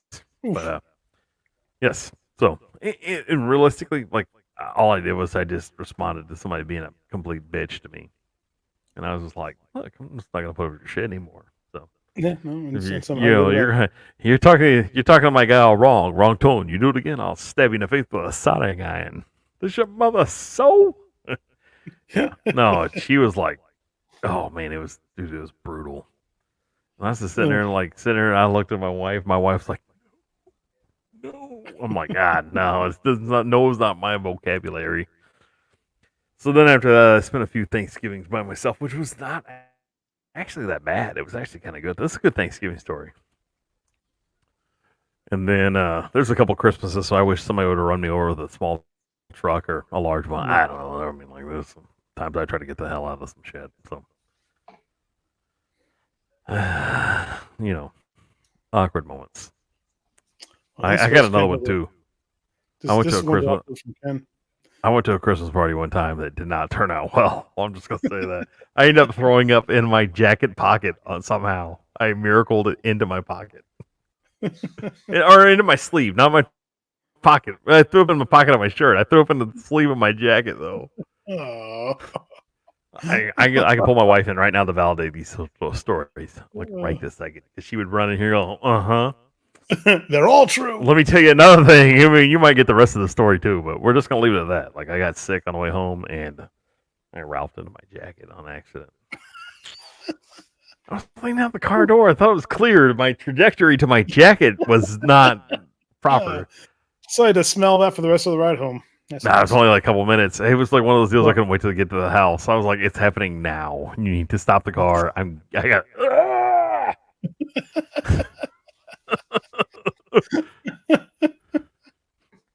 It was a very visceral moment. I should say. The bad part was I had to like zip my jacket up so nothing would because it was a cuffed jacket. Oh my god. Well, I got home and I made sure I took a bath out in the front yard with a water. I was Get your so hose sick. down in the cold. Oh my gosh! The only other time I'd been like sick like that on a car drive, I went out hunting one weekend and I got sick while we were on the hunt, and so I had like guests out there. So we used to do this deal with this deal called KOZ, it's Kids Outdoor Zone, and we used to take kids who don't maybe grow up in the best situation or don't have like a positive male role model in their life, and so we take them out hunting and stuff like that. It's a real positive thing. It's a faith-based organization, and it's a real popular. You can look it up, KOZ or Kids Outdoor Zone, and so we go out there, and I got these kids on the hunt, and there's like animals coming in, and like the kids that have been there for a while. They've earned their way there, and I'm sitting in the blind. I'm like, I've got to throw up like right now.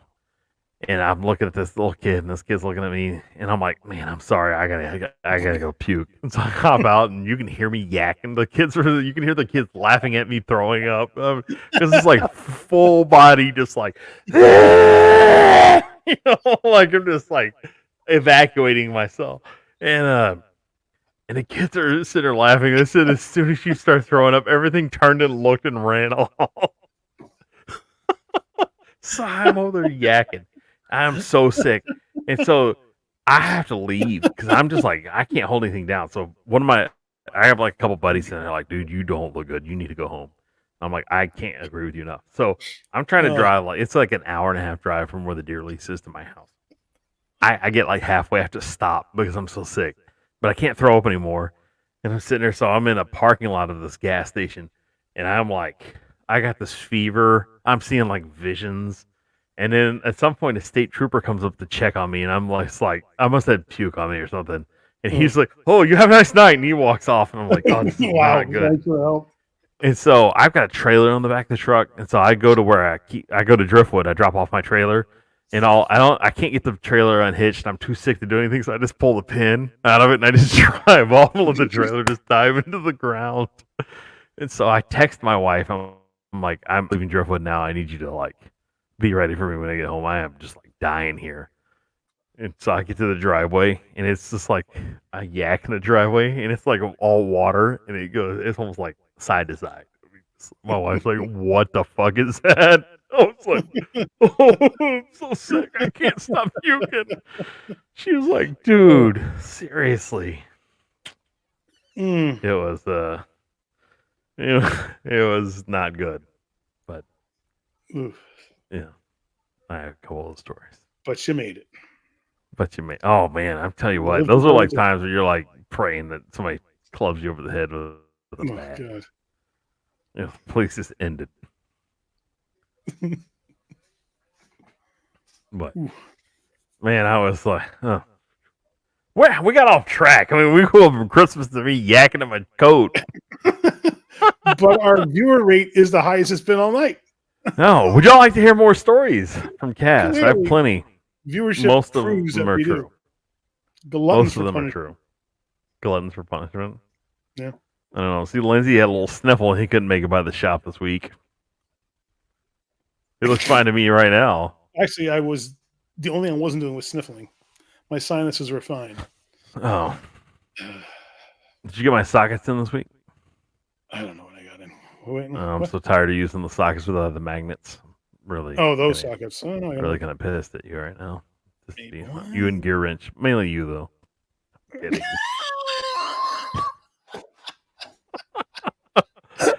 What? I deserve it. Whatever it is, I deserve it. Yeah, fuck them. I've been the worst tool guy the past month or two. That's all right. You're not the worst. They show up tomorrow.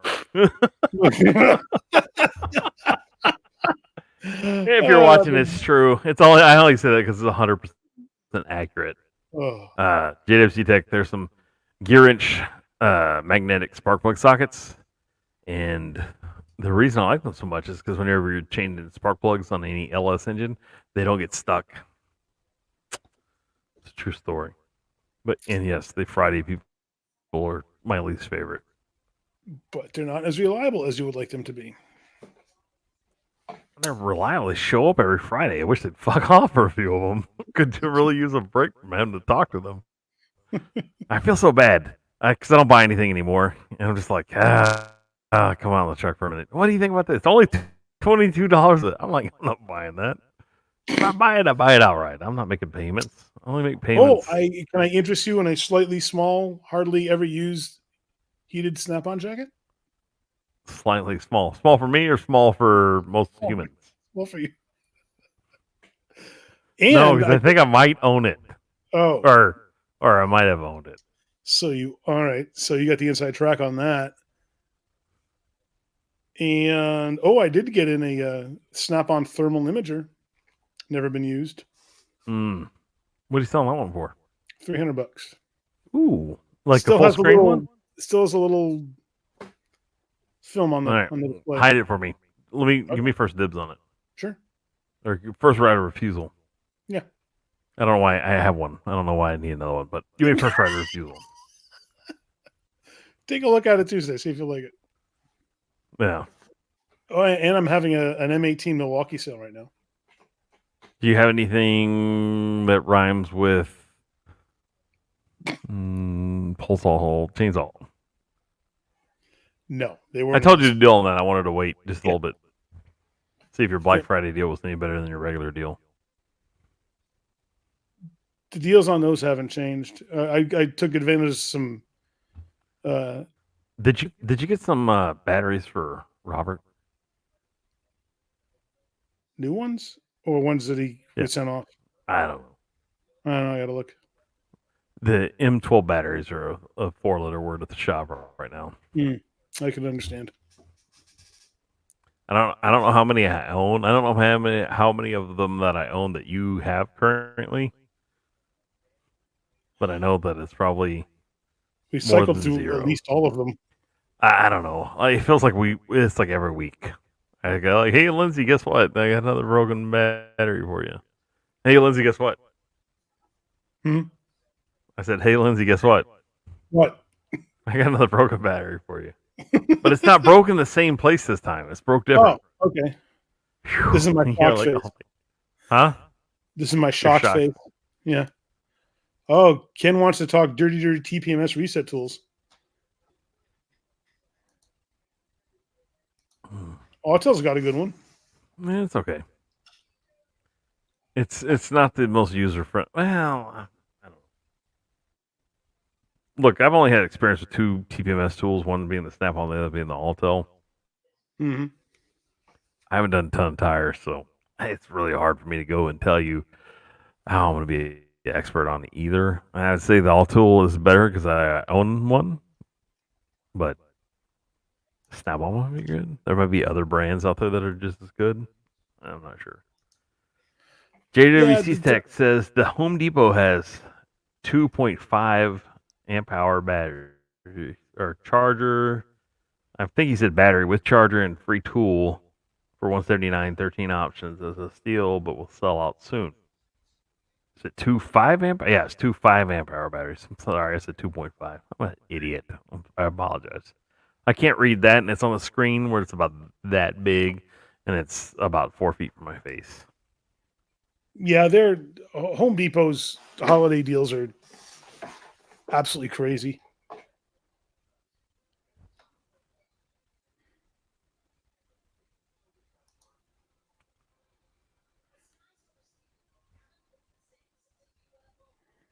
Do you have any other holiday deals going, Lindsay? Like, do you have an S&K breaker bar for sale for cheap? You do? How did I know this? No. You're 'Cause never you going to own sell one that thing. too. God, that's never going to sell. Probably Like, not. there's some stuff on the truck I thought was never going to sell. All right, so I'll let the cat out of the bag. So I sell stuff through Lindsay, like out there. Like I gotten rid of some stuff. Some because I outgrew it. Like my jacket. I bought this jacket on eBay and I was like, oh man, it's great. And the jacket's like, it's a Snap-on heated jacket, but it's like if you were on the North Pole, you might use this. I mean, it might be too warm for there. I mean, his dude is. Yes or no, Lindsay? Oh yeah. I mean, like, there's maybe one day a year you'd wear it in Texas. Maybe. And so I'm like, I'm gonna sell this thing. And so occasionally, like, I clean out my box and I put stuff on Lindsay's truck, and I'm like, I get what you get. Like, I don't want to give it away, but I'm not looking to make a fortune. Well, Lindsay will take care of stuff for me. He makes a little bit of money. I get a little bit of money, and all I do is I just turn it into more tools, right? Like, I'm not sitting there like pocketing the cash. I literally just turn it into something else I want. And so I've tasked Lindsay with a few things over the years. Yes. Oh yeah. And usually we do pretty well. Like, I've got a pretty good eye. And sometimes I'll buy stuff from other tool trucks and I'll resell it on Lindsay's like immediately. Used stuff. I'll say used stuff. Because so here's the deal. So like my Snap-on guy, only on Wednesdays does he service the same area that Lindsay does. Other than that, he's a different area, right? And so both my Snap-on, my Mac, and the Matco, they don't go to Cap Metro or the landfill, the disposal system, or what is it? Text disposal system, right? You go to TDS Waste Connections and Waste or Management. Waste Connection. That's what it is. Yeah. So they don't go there. So it's like a whole. I mean, like there's a bunch of people that work at these places. Whole nother market to sell to, right? Oh yeah. Like not just in the little gene pool in Dripping Springs, but further out. So Matt guy, he doesn't go. He goes to. I think he might go to Lockhart. He may run some of the route the Snap-on guy does, but it's not the same. But none of them run the Cap Metro, and none of them run Waste Connection. So the ability to sell to those people is pretty high. That's why I get it. So if I see something on one of the other trucks that they're like, "Oh, we took this as a trade-in, we're trying to sell it and just get rid of it today," I'm like, "Man, I could probably make $200-300 off that." I'll buy it and then I'll talk to Lindsay, and Lindsay goes, "I think you're right." And we've done this a couple times. I mean, it's not like anything. If we didn't do it once and call it like a career, we've done it a few times. So yeah, we usually get it pretty close too. That green toolbox was probably the kind of the biggest miss, but it really wasn't that big of a miss. It wasn't that big. And you just got to wait for that. Like the reason why it took a while for the guy who bought it to buy it was because I think he was on vacation one week and I didn't see him another week. So, it was on the truck. He just hadn't seen it. So the first time he saw it, he wanted it. So, that's a slug. Yeah, it was one of those deals. It's kind of like it's got to sit there like the heated jacket. I'm just waiting for the next cold day it'll sell. Oh yeah. You pick a day when it's like 20 degrees outside. Somebody's gonna buy that. They're like, "Oh, top payments, sure." But I'm not selling it because I need the money, nor am I selling it because I won't wear it. That's the whole thing. It's too heavy. It's too heavy, too hot of a coat for. And then it's electric on top of that. You can go and it's got a battery, and you could sweat your ass off in that thing like handily. Oh, Ken asked me how that raffled toolbox is doing at the shop. It's in. The guy who won it owns a shop not far from where Cass is. You can put his name up there. Yeah, his name's Ryan. You can put his shop name up there too. He owns Dripping Diesel and Automotive, and he won it. And you couldn't have gone to a nicer guy. And what he did with it was he just parked it in a shop and uses it as a shop box. And he puts shop tools in it. All the guys can use it. And he said maybe even someday, he might actually give it to one of the guys in the shop. So it has a really cool home now. And it's got a great future ahead of it because it's being used now regularly. It's only going to see more use, especially if he winds up giving it to one of the guys in the shop someday. So I'm glad it went with him because I know it's not just going to be relegated to a corner somewhere collecting dust. It's getting used all the time. So it's in a great place.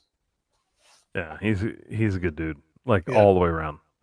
There's nobody can say anything bad about him. Not even the people he's had to fire.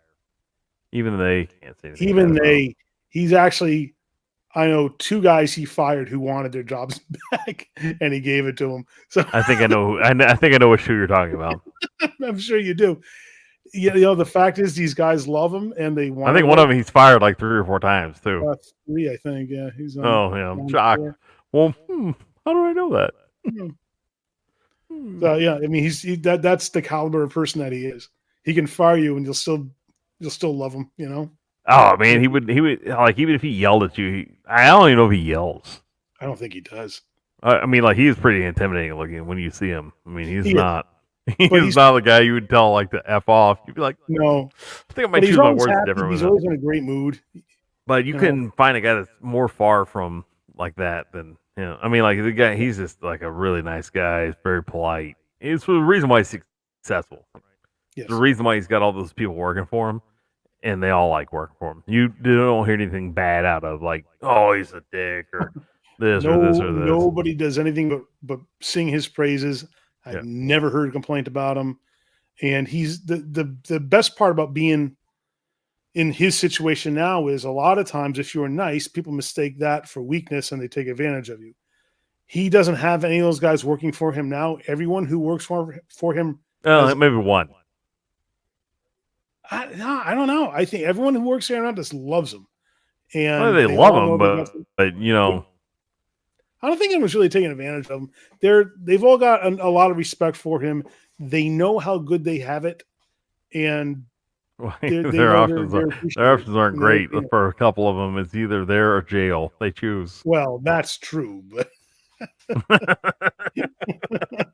No, he's a good guy, and he's that. I got nothing. There's like the deal is the way like our shop works, and then there's a couple of shops in town. So there's no competition. Like I don't care if my customers go there or his customers come to us. I mean, he doesn't care. You know, like and if they called and they needed help, if they were working on one of my customers' cars and they called and they needed help with something, I would help them. I mean, sure. I wouldn't go like, I'm not helping you. You know, that's something Lloyd would do. Lloyd would be like, you're my competition. Good luck. They'll bring it Yeah. to me when they're ready for it to get fixed. Careful who you It's alienate. not You might that. need them someday. Yeah, we don't roll that way. You know how we work at the shop. So Plus the fact that shops like yours and shops like his and some of well, the other hold on a better. second. We're not on the same level. He's like light years in front of us. Well, We have a nicer shop for the size. Well, you know, we'll go dollars the donut. I don't know how you measure that up. Our surroundings are better currently, but Mhm. I think he does a few things better than we do. I'll say that. But you're both busy shops. You both have a lot of Yeah. business, Yeah. and it's not as if it would really set you back if one of your customers said, I can't wait that long. I'll go down the road to these guys. Fine. That's not going to You're harm gonna you. wait just as long down there too. I don't know any That's shop that maybe like the quick car care. They're the only ones that are maybe. Yeah. same day service or something like I had somebody call me or somebody text me today. They wanted an oil change. I'm like, I don't have time for this shit. Call the office. Yeah. They're like, well, but I want to schedule it through you. I'm like, no, I've got other stuff that I gotta be doing. I can't just go Yeah. walk in there and schedule an oil change. J2C Tech, to answer your question, no, I have not tried the Coke and spark plug sockets yet, but I'll give them a peek on the old interwebs tonight.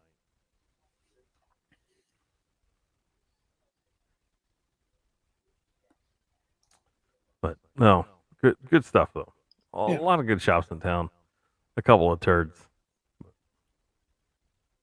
And I don't mind Yeah. calling them out because that's what they are, turds. You don't even go to one of them, so it doesn't matter. You don't even know they Yeah. exist, I don't think. There are way more shops than I know about in that town, which surprised me because it didn't used to be such a big town, but there's a lot of shops in there now that I don't even know about. Guys will ask if I go there. I'm like, who? I don't even know where that shop Yeah. is. You know? Like the one that's where we used to be. Oh yeah, I don't even know what they got going on anymore. The guy that owns that place called me yesterday, like Oh, 7 really? times. Yeah. You know, I told him, Wow. you know, I was like, not no, but hell no. I'm like, why would I want to? Like, hold on a second. Why would I Do you want drop what I'm you? doing right now to come help you? That's what he wants your help, or did he want you to work for him? Yeah, he wanted to like, oh, we could partner up. I'm like, why would I want to Oh partner up with no. you? Ooh, no. Like, man, I'm just like waiting, saving my pennies up. I'm gonna. It doesn't matter. He's gonna be out of business before I get a chance to buy the tire shop out from underneath him. Probably. I said, that's a lot of money. You know what they want for that whole corner? No. The whole lot, like $5 million. To Yeah, you don't have to worry about me buying. You know, let's not take a check post dated for about Golly. 58 years. wow. $5 million, and it may have been up to 5.5 at one point. But yeah, I'm never buying it. But that they just whoever buys it, they're going to level both buildings and they're going to build something else there. Oh yeah, yeah. But you I wouldn't think keep that the property next to it's got to sell with it to make it worth their while. that might be okay. Hey, look, Bachi, we do that for a reason. Because when you put a sign up, it's when you get all the crazy people stopping by. If you keep Now you it just low get about key, 96% of the crazy people. what's that? Now you only get about 96% of the crazy people. Man, You it's don't so get much all of them. easier. Look, our phone doesn't stop ringing. It was the reason why we had to hire a secretary. So, because the phone rings about twice a minute. It's a lot. I mean, it really does. And then we're just like, like, oh, we don't want to wait till February. I'm like, you don't have a choice. You have to, or take Yeah. it somewhere else. And then, like, oh, we can take it over here. I think part of the reason why the guy called me is because we had a car come from that shop, and I was like, holy shit, this is not good. But I'm not gonna blast that other shop by name. I'm just gonna say like what I saw was unacceptable. It's like one of those things. Whenever you like see work, you're like if I saw I would never hire somebody that do something like that. Hmm. I mean, it was just it wouldn't it was really bad. It was like a really big mistake, and they had thrown a bunch of parts at a problem. They didn't fix it. Yeah. I don't know what they're doing. I don't know. I'm not gonna brag because I'm making mistakes too, right? Like, No, sure, but have you ever been to Joe Martin's shop lately?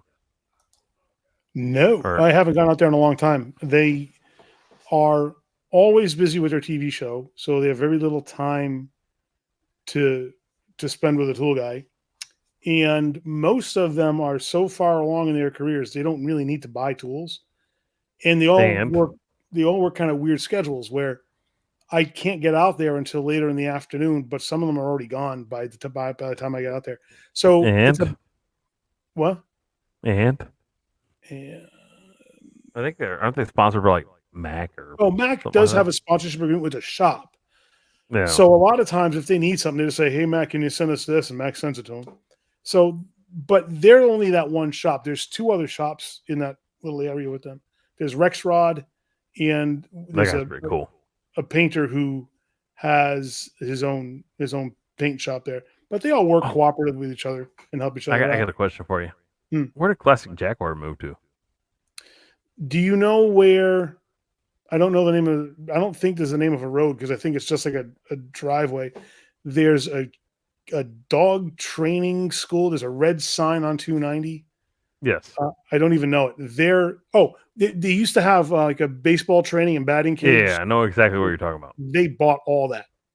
Okay. Bought all the All right. buildings in about 10 acres. So where the where the green sign for Joe the Mechanic is? It's right. Like Joe the Mechanic's right. Right before you get to Cedar Valley. Yeah. Oh yeah, Okay. way before Cedar Valley. Yeah. Yeah. I know what you're talking about. I know exactly Yeah. what you're talking about. Yeah. They don't have. I don't think they have a sign up yet. But No, they because I bought. saw you talk about a guy that's got like the highest standards in the business. That guy Oh, right yeah. there but it's for a good reason. I mean, he charges the most money. He just like a really. I mean, like they do like absolute perfect work. Yes. I was driving by the other day, and I'm like, or not the other day, but a while back. There's a body shop going into their old shop. I'm like, Yeah, they're up and running now. The body shop. have you stopped by there? No. Are you going to? No, I don't do body shops. You kind of do. Mm. You go to at least one. I go to one every now and then. That's it. I don't. I've sworn Go off from a collect while. your $7. That's the problem. Is Your that 42 cents. when there is business at a body shop, there's such a high turnover at most body shops. I usually wind up losing money at that shop because guys will leave and then rip me off, or there's just not a lot of business. And What's the going on, guys Brandon? making. BSS Small Engines in the house. Hey, Everybody's what saying you doing, hi to Brandon? Brandon. Good to see you. Brandon's pretty awesome. Brandon works in the shop now too. I think it's a small engine shop, but I could be wrong. It might be a regular shop. But he had an Instagram reel one day where he was showing his layout and how clean he had everything. I was like, man, I feel like such an idiot. My stuff's not even nearly as clean. I was like, man, I used to pride myself on like organization and cleanliness. Not anymore. I'm just No. Oh. it's just I don't have time for it. I took on another role. It was like Yeah. my job is to keep the lights on. You know what I mean? Yep. The priorities I still change. keep my stuff ish clean. Skag dealership. All right, there you go. I knew it's something along the lines. I couldn't quite remember it, but I was close ish. But Brandon's awesome. Everybody go give his channel a peek, a shout. I don't know. Brandon's got like Brandon's got like he is all right. So I told Brandon the stat one time. I got to think about how I said it. Brandon has his followers have the most followers on YouTube of any YouTube channel out there. Does that make sense? No. What? So like the people that follow Brandon, like he's got like some of the biggest YouTubers that follow him. Very cool. Would I be correct on that one, Brandon? That is right? Brandon's got like friends, like dude, he is connected. You know, like he's like the mafioso, like forget about it. That's Yes. See, he said yes. He agreed with me. I'm right. I screwed it up along the way, but I don't want to out like who follows him because he may not like that. Brandon might just be like, man, I like to keep that kind of on the DL. But Brandon did a live stream on a Saturday one time, and he had one of my favorite YouTubers on there, and I was like, oh man, it actually had two of my favorite YouTubers on there because he had Jude on there and he had Stephen Cox, and I go, Jude's the one that brought me onto YouTube, like introduced me on all the live stream stuff. Stephen Cox is the reason why I started my YouTube channel. wow. So That's cool. So I was like, and yeah. And then he's got friends all, yeah, he is. Brandon's like, Brandon is like the man. That's pretty neat. Well, I'm glad he's here. You know, like it just makes this stream a lot better. Right? I mean, we're not even on the football anymore. Football, what's that? We covered hit it like as a topic for a dirty while. jokes, like horrible Christmas experience, you know. Terrible condiment combinations. We've run the gamut. Yeah. Next thing we're going to talk about spouses, or not. That did come up when we talked about the Troy Trojans and their logo. Spouses? Oh, I thought you said. I thought you said something else. Phallic objects. I wouldn't talk about the Perry water bottle. Come on, get your mind out of the gutter. It's so hard to get it out sometimes. It's so easy to go in.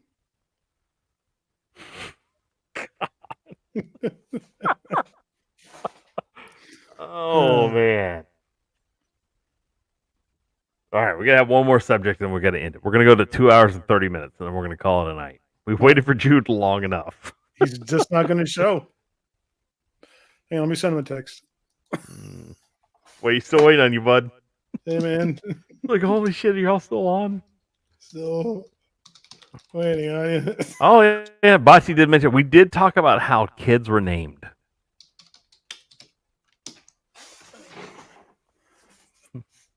I'm sending him a text saying, hey, man, we're still waiting on you. You going to jump on?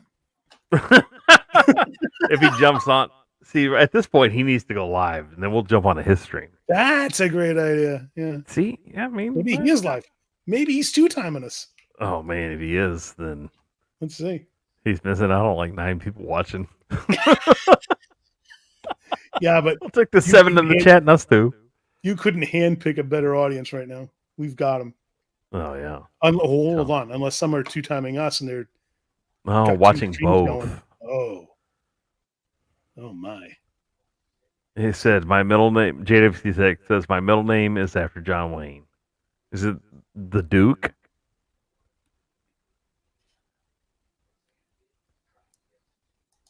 We'll see what his middle name is. Would you like to guess what my middle name is? Lindsay might actually know mine. I know your middle name. Hmm? I know your middle name. I know your middle name. Your middle name's Cornelius.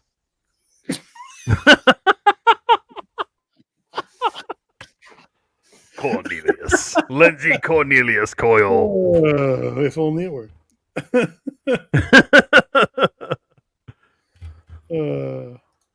Oh man. I'll let everybody guess my middle name.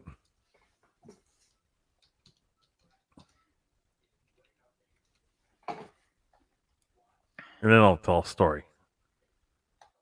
We're waiting on Jude. Come on, Jude. Answer, Jude. Answer. Bocce bold face admits she was two-timing the last All right. stream. So Bocce's middle name is Blankets. I mean, she says it right there, obviously. Yeah, obviously. Blankets. Oh, her middle name is the letter C. You next Tuesday. Ow! I'm kidding. Please don't kill me. Please don't kill me. Brandon's got two middle names. Is hmm.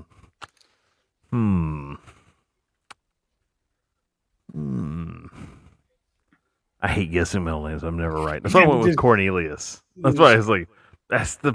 I mean, I'm shooting for the moon, aiming for the floor. You know what I mean? Countless possibilities. Yeah. I mean, like, if I don't hit the middle name the first guess, then Diabolical knows mine. I'm pretty sure. Brandon, if you're two middle names, oh, okay. Bocce ruined it because I was hoping that your two middle names weren't Billy and Bob. Corey Eugene. That's not that bad. Lindsay, what's your middle name? Steven. God, that's terrible. How's that terrible? Most boring middle name. I wish it would have been like Appomattox or Cornelius or like.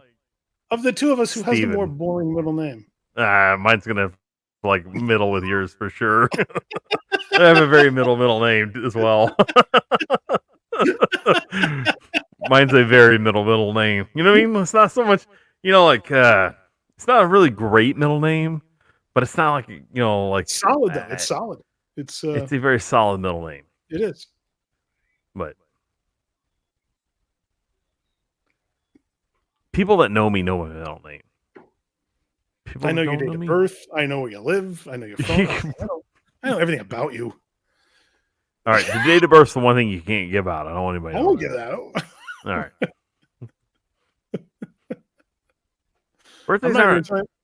Birthdays aren't great for me.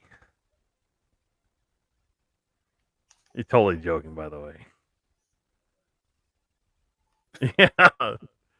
She's good. Bocce's good, I think. If not, she'll probably kill me the next time we see her. I'll hand her prize and then she'll like slay me. Give you here's a crochet hook to the eye.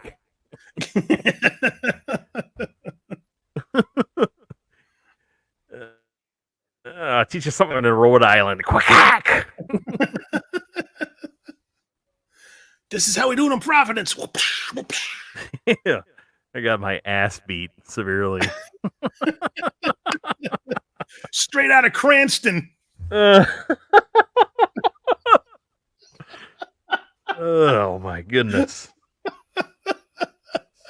No guesses on my middle name. Nobody wants to guess Lindsay. You're not allowed to guess because you actually have probably in your computer.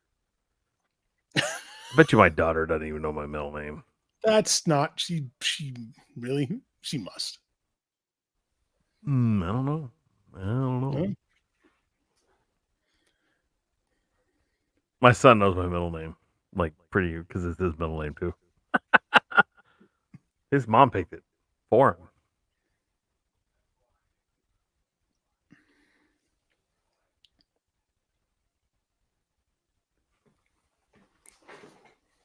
That's my wife's first name. Nothing from Jude yet. I bet he's. I hope he's okay. Someone's gonna have to check. He's probably avoiding us. Maybe he's like. Maybe he got to go do something fun. Look, this isn't. Man. I mean, the people surrounding us are great, but you and I, they could do better. Raise your standards, people. Oh, the Cranston way. Spraying with hairspray instead of mace. And I stabbed him with a pencil because I didn't want to use my razor. That's how we do it in Cranston, Rhode Island. Wayne is a very good middle name. That's not bad. It's not Cornelius, obviously, but it's not terrible. Cornelius has character. It's a cool name. Yeah, but there's Jesse has strong. Jesse Wynne's a strong choice. Like it. Yeah, but no, mine's very Steven-y. It's not Steven. I'll say that. It's not Steve. It's not any what do they call it? Derivative of Steven. No, no way. Vern. Vern's a good one. That's definitely up there. That's a solid middle name. That is. I like that.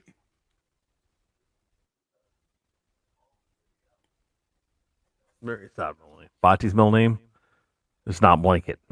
I will tell you that. It's not Blankets. Lawrence. Lawrence of what? Arabia? Stephanie.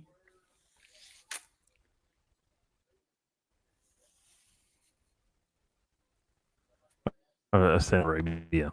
It's a joke. Stephanie. Yeah, Stephanie's a very middle name. Very middle name. I need somebody that's got like a. They gotta have like a. Eric's a good middle name. That's another good middle name. Eric's a really good first name too. I only know like a couple Erics. One's a really good guy. One's a not so good guy. Not that anything's wrong with your middle name, but if your middle name was Dakota, they would be better. It would be. I could have a mullet. Yes. Don't you agree? Like, yeah. I could have a mullet. Part your beard. Bring it over each ear. Like, I can't grow it that long. You can't. I did trim off about 4.5 inches off my beard the last time I got my haircut. So just let everybody know that it is remarkably short. Left for a bit. Glad the quality is still in the pocket where yeah, I did that. The quality didn't go anywhere, Pat. It went down and then up and then down. The viewership is quality. The content is not so much. They're sticking with us for a reason. Unless it's a different 7 people now, but I don't think so.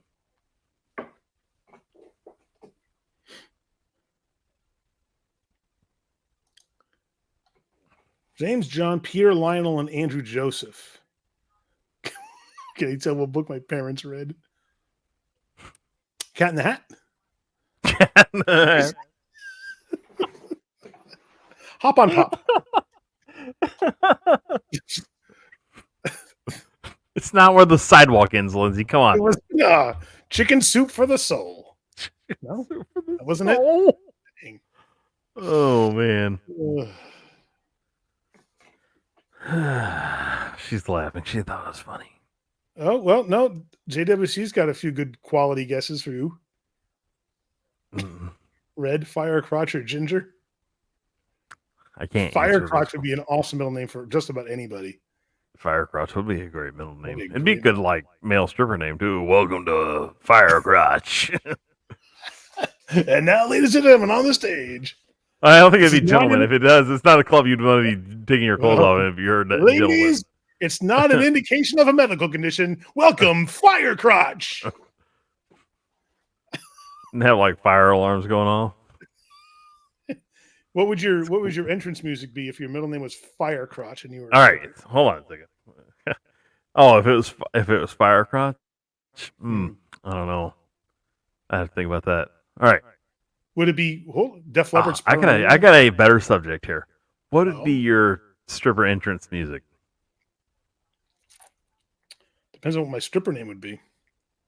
Okay, so what's the name of the street you lived on and the name of your first pet?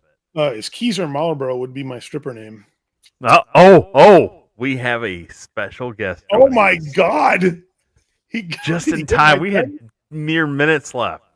Please welcome to the stream. All right, Jude, I'm gonna have to tell you something right now. The stream has gone completely awry.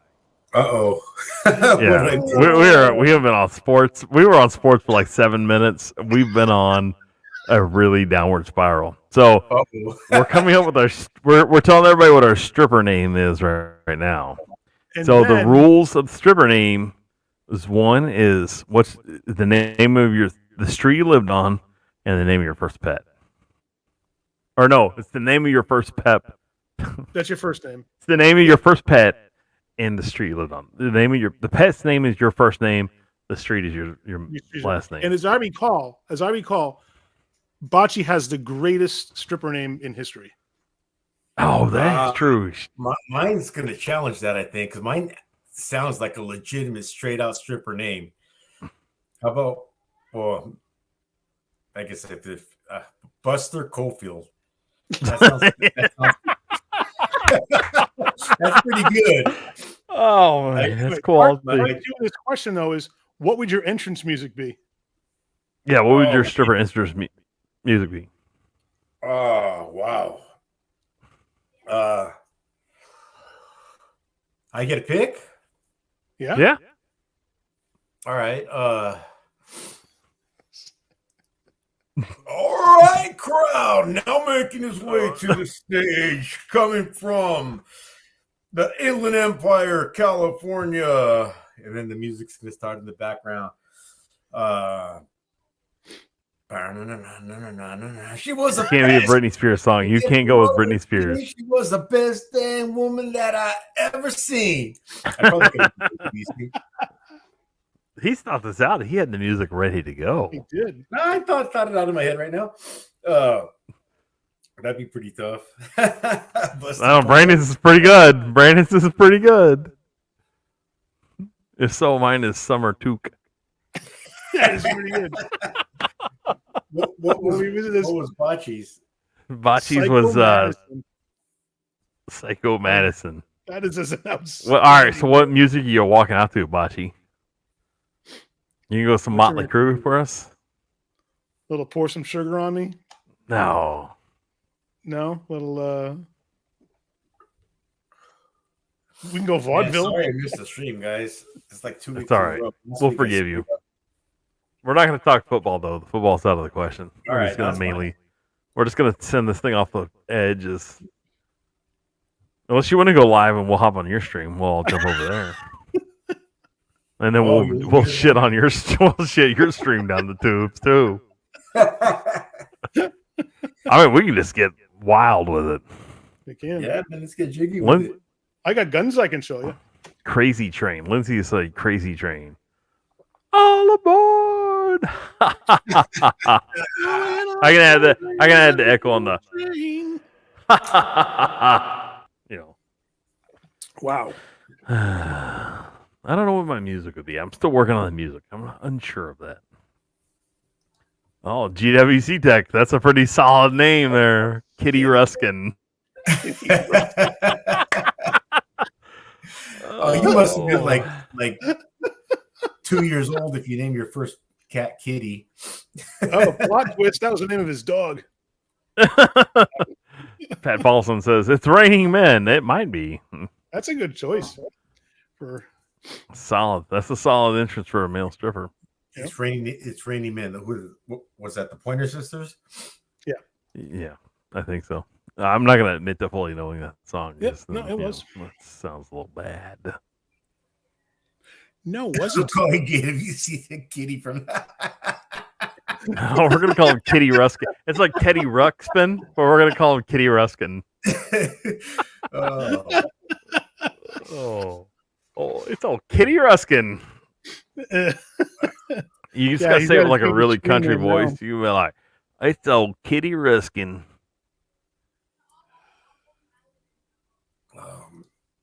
Oh, he's 34 when he got it. See, it's never too late.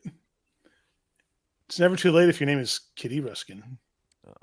I'll go with my first pet, which wasn't even my pet. It was my brother's in the street we live on currently. So mine would be Pepper Lock. that's good too.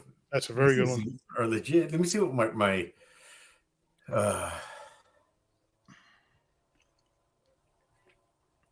my brother had the same street, but his first pet was a little dog that the name kind of changed. It was originally supposed to be Chewy, but it ended up being a girl, so they started calling her Chona. So he would have been Chona Cofield. Oh man, Misty Beaver. That's a solid one. That sounds like a shiny coin boost trying to show off. That's a shiny beaver. Oh, shiny beaver, yeah. Shiny beavers. Well, Jude, do you want to go live on your channel and we'll hop over there? Sure, we can do that. All right, we'll I'll do be- that. We'll I'll end be- the stream here. Everybody All right. go over to the Power Stroke Jube YouTube channel. We're going to send that ship down the Shed River. Hey, we got to say our goodbyes first, though. Here, since you were last in, Jude, we'll make you first say your goodbye.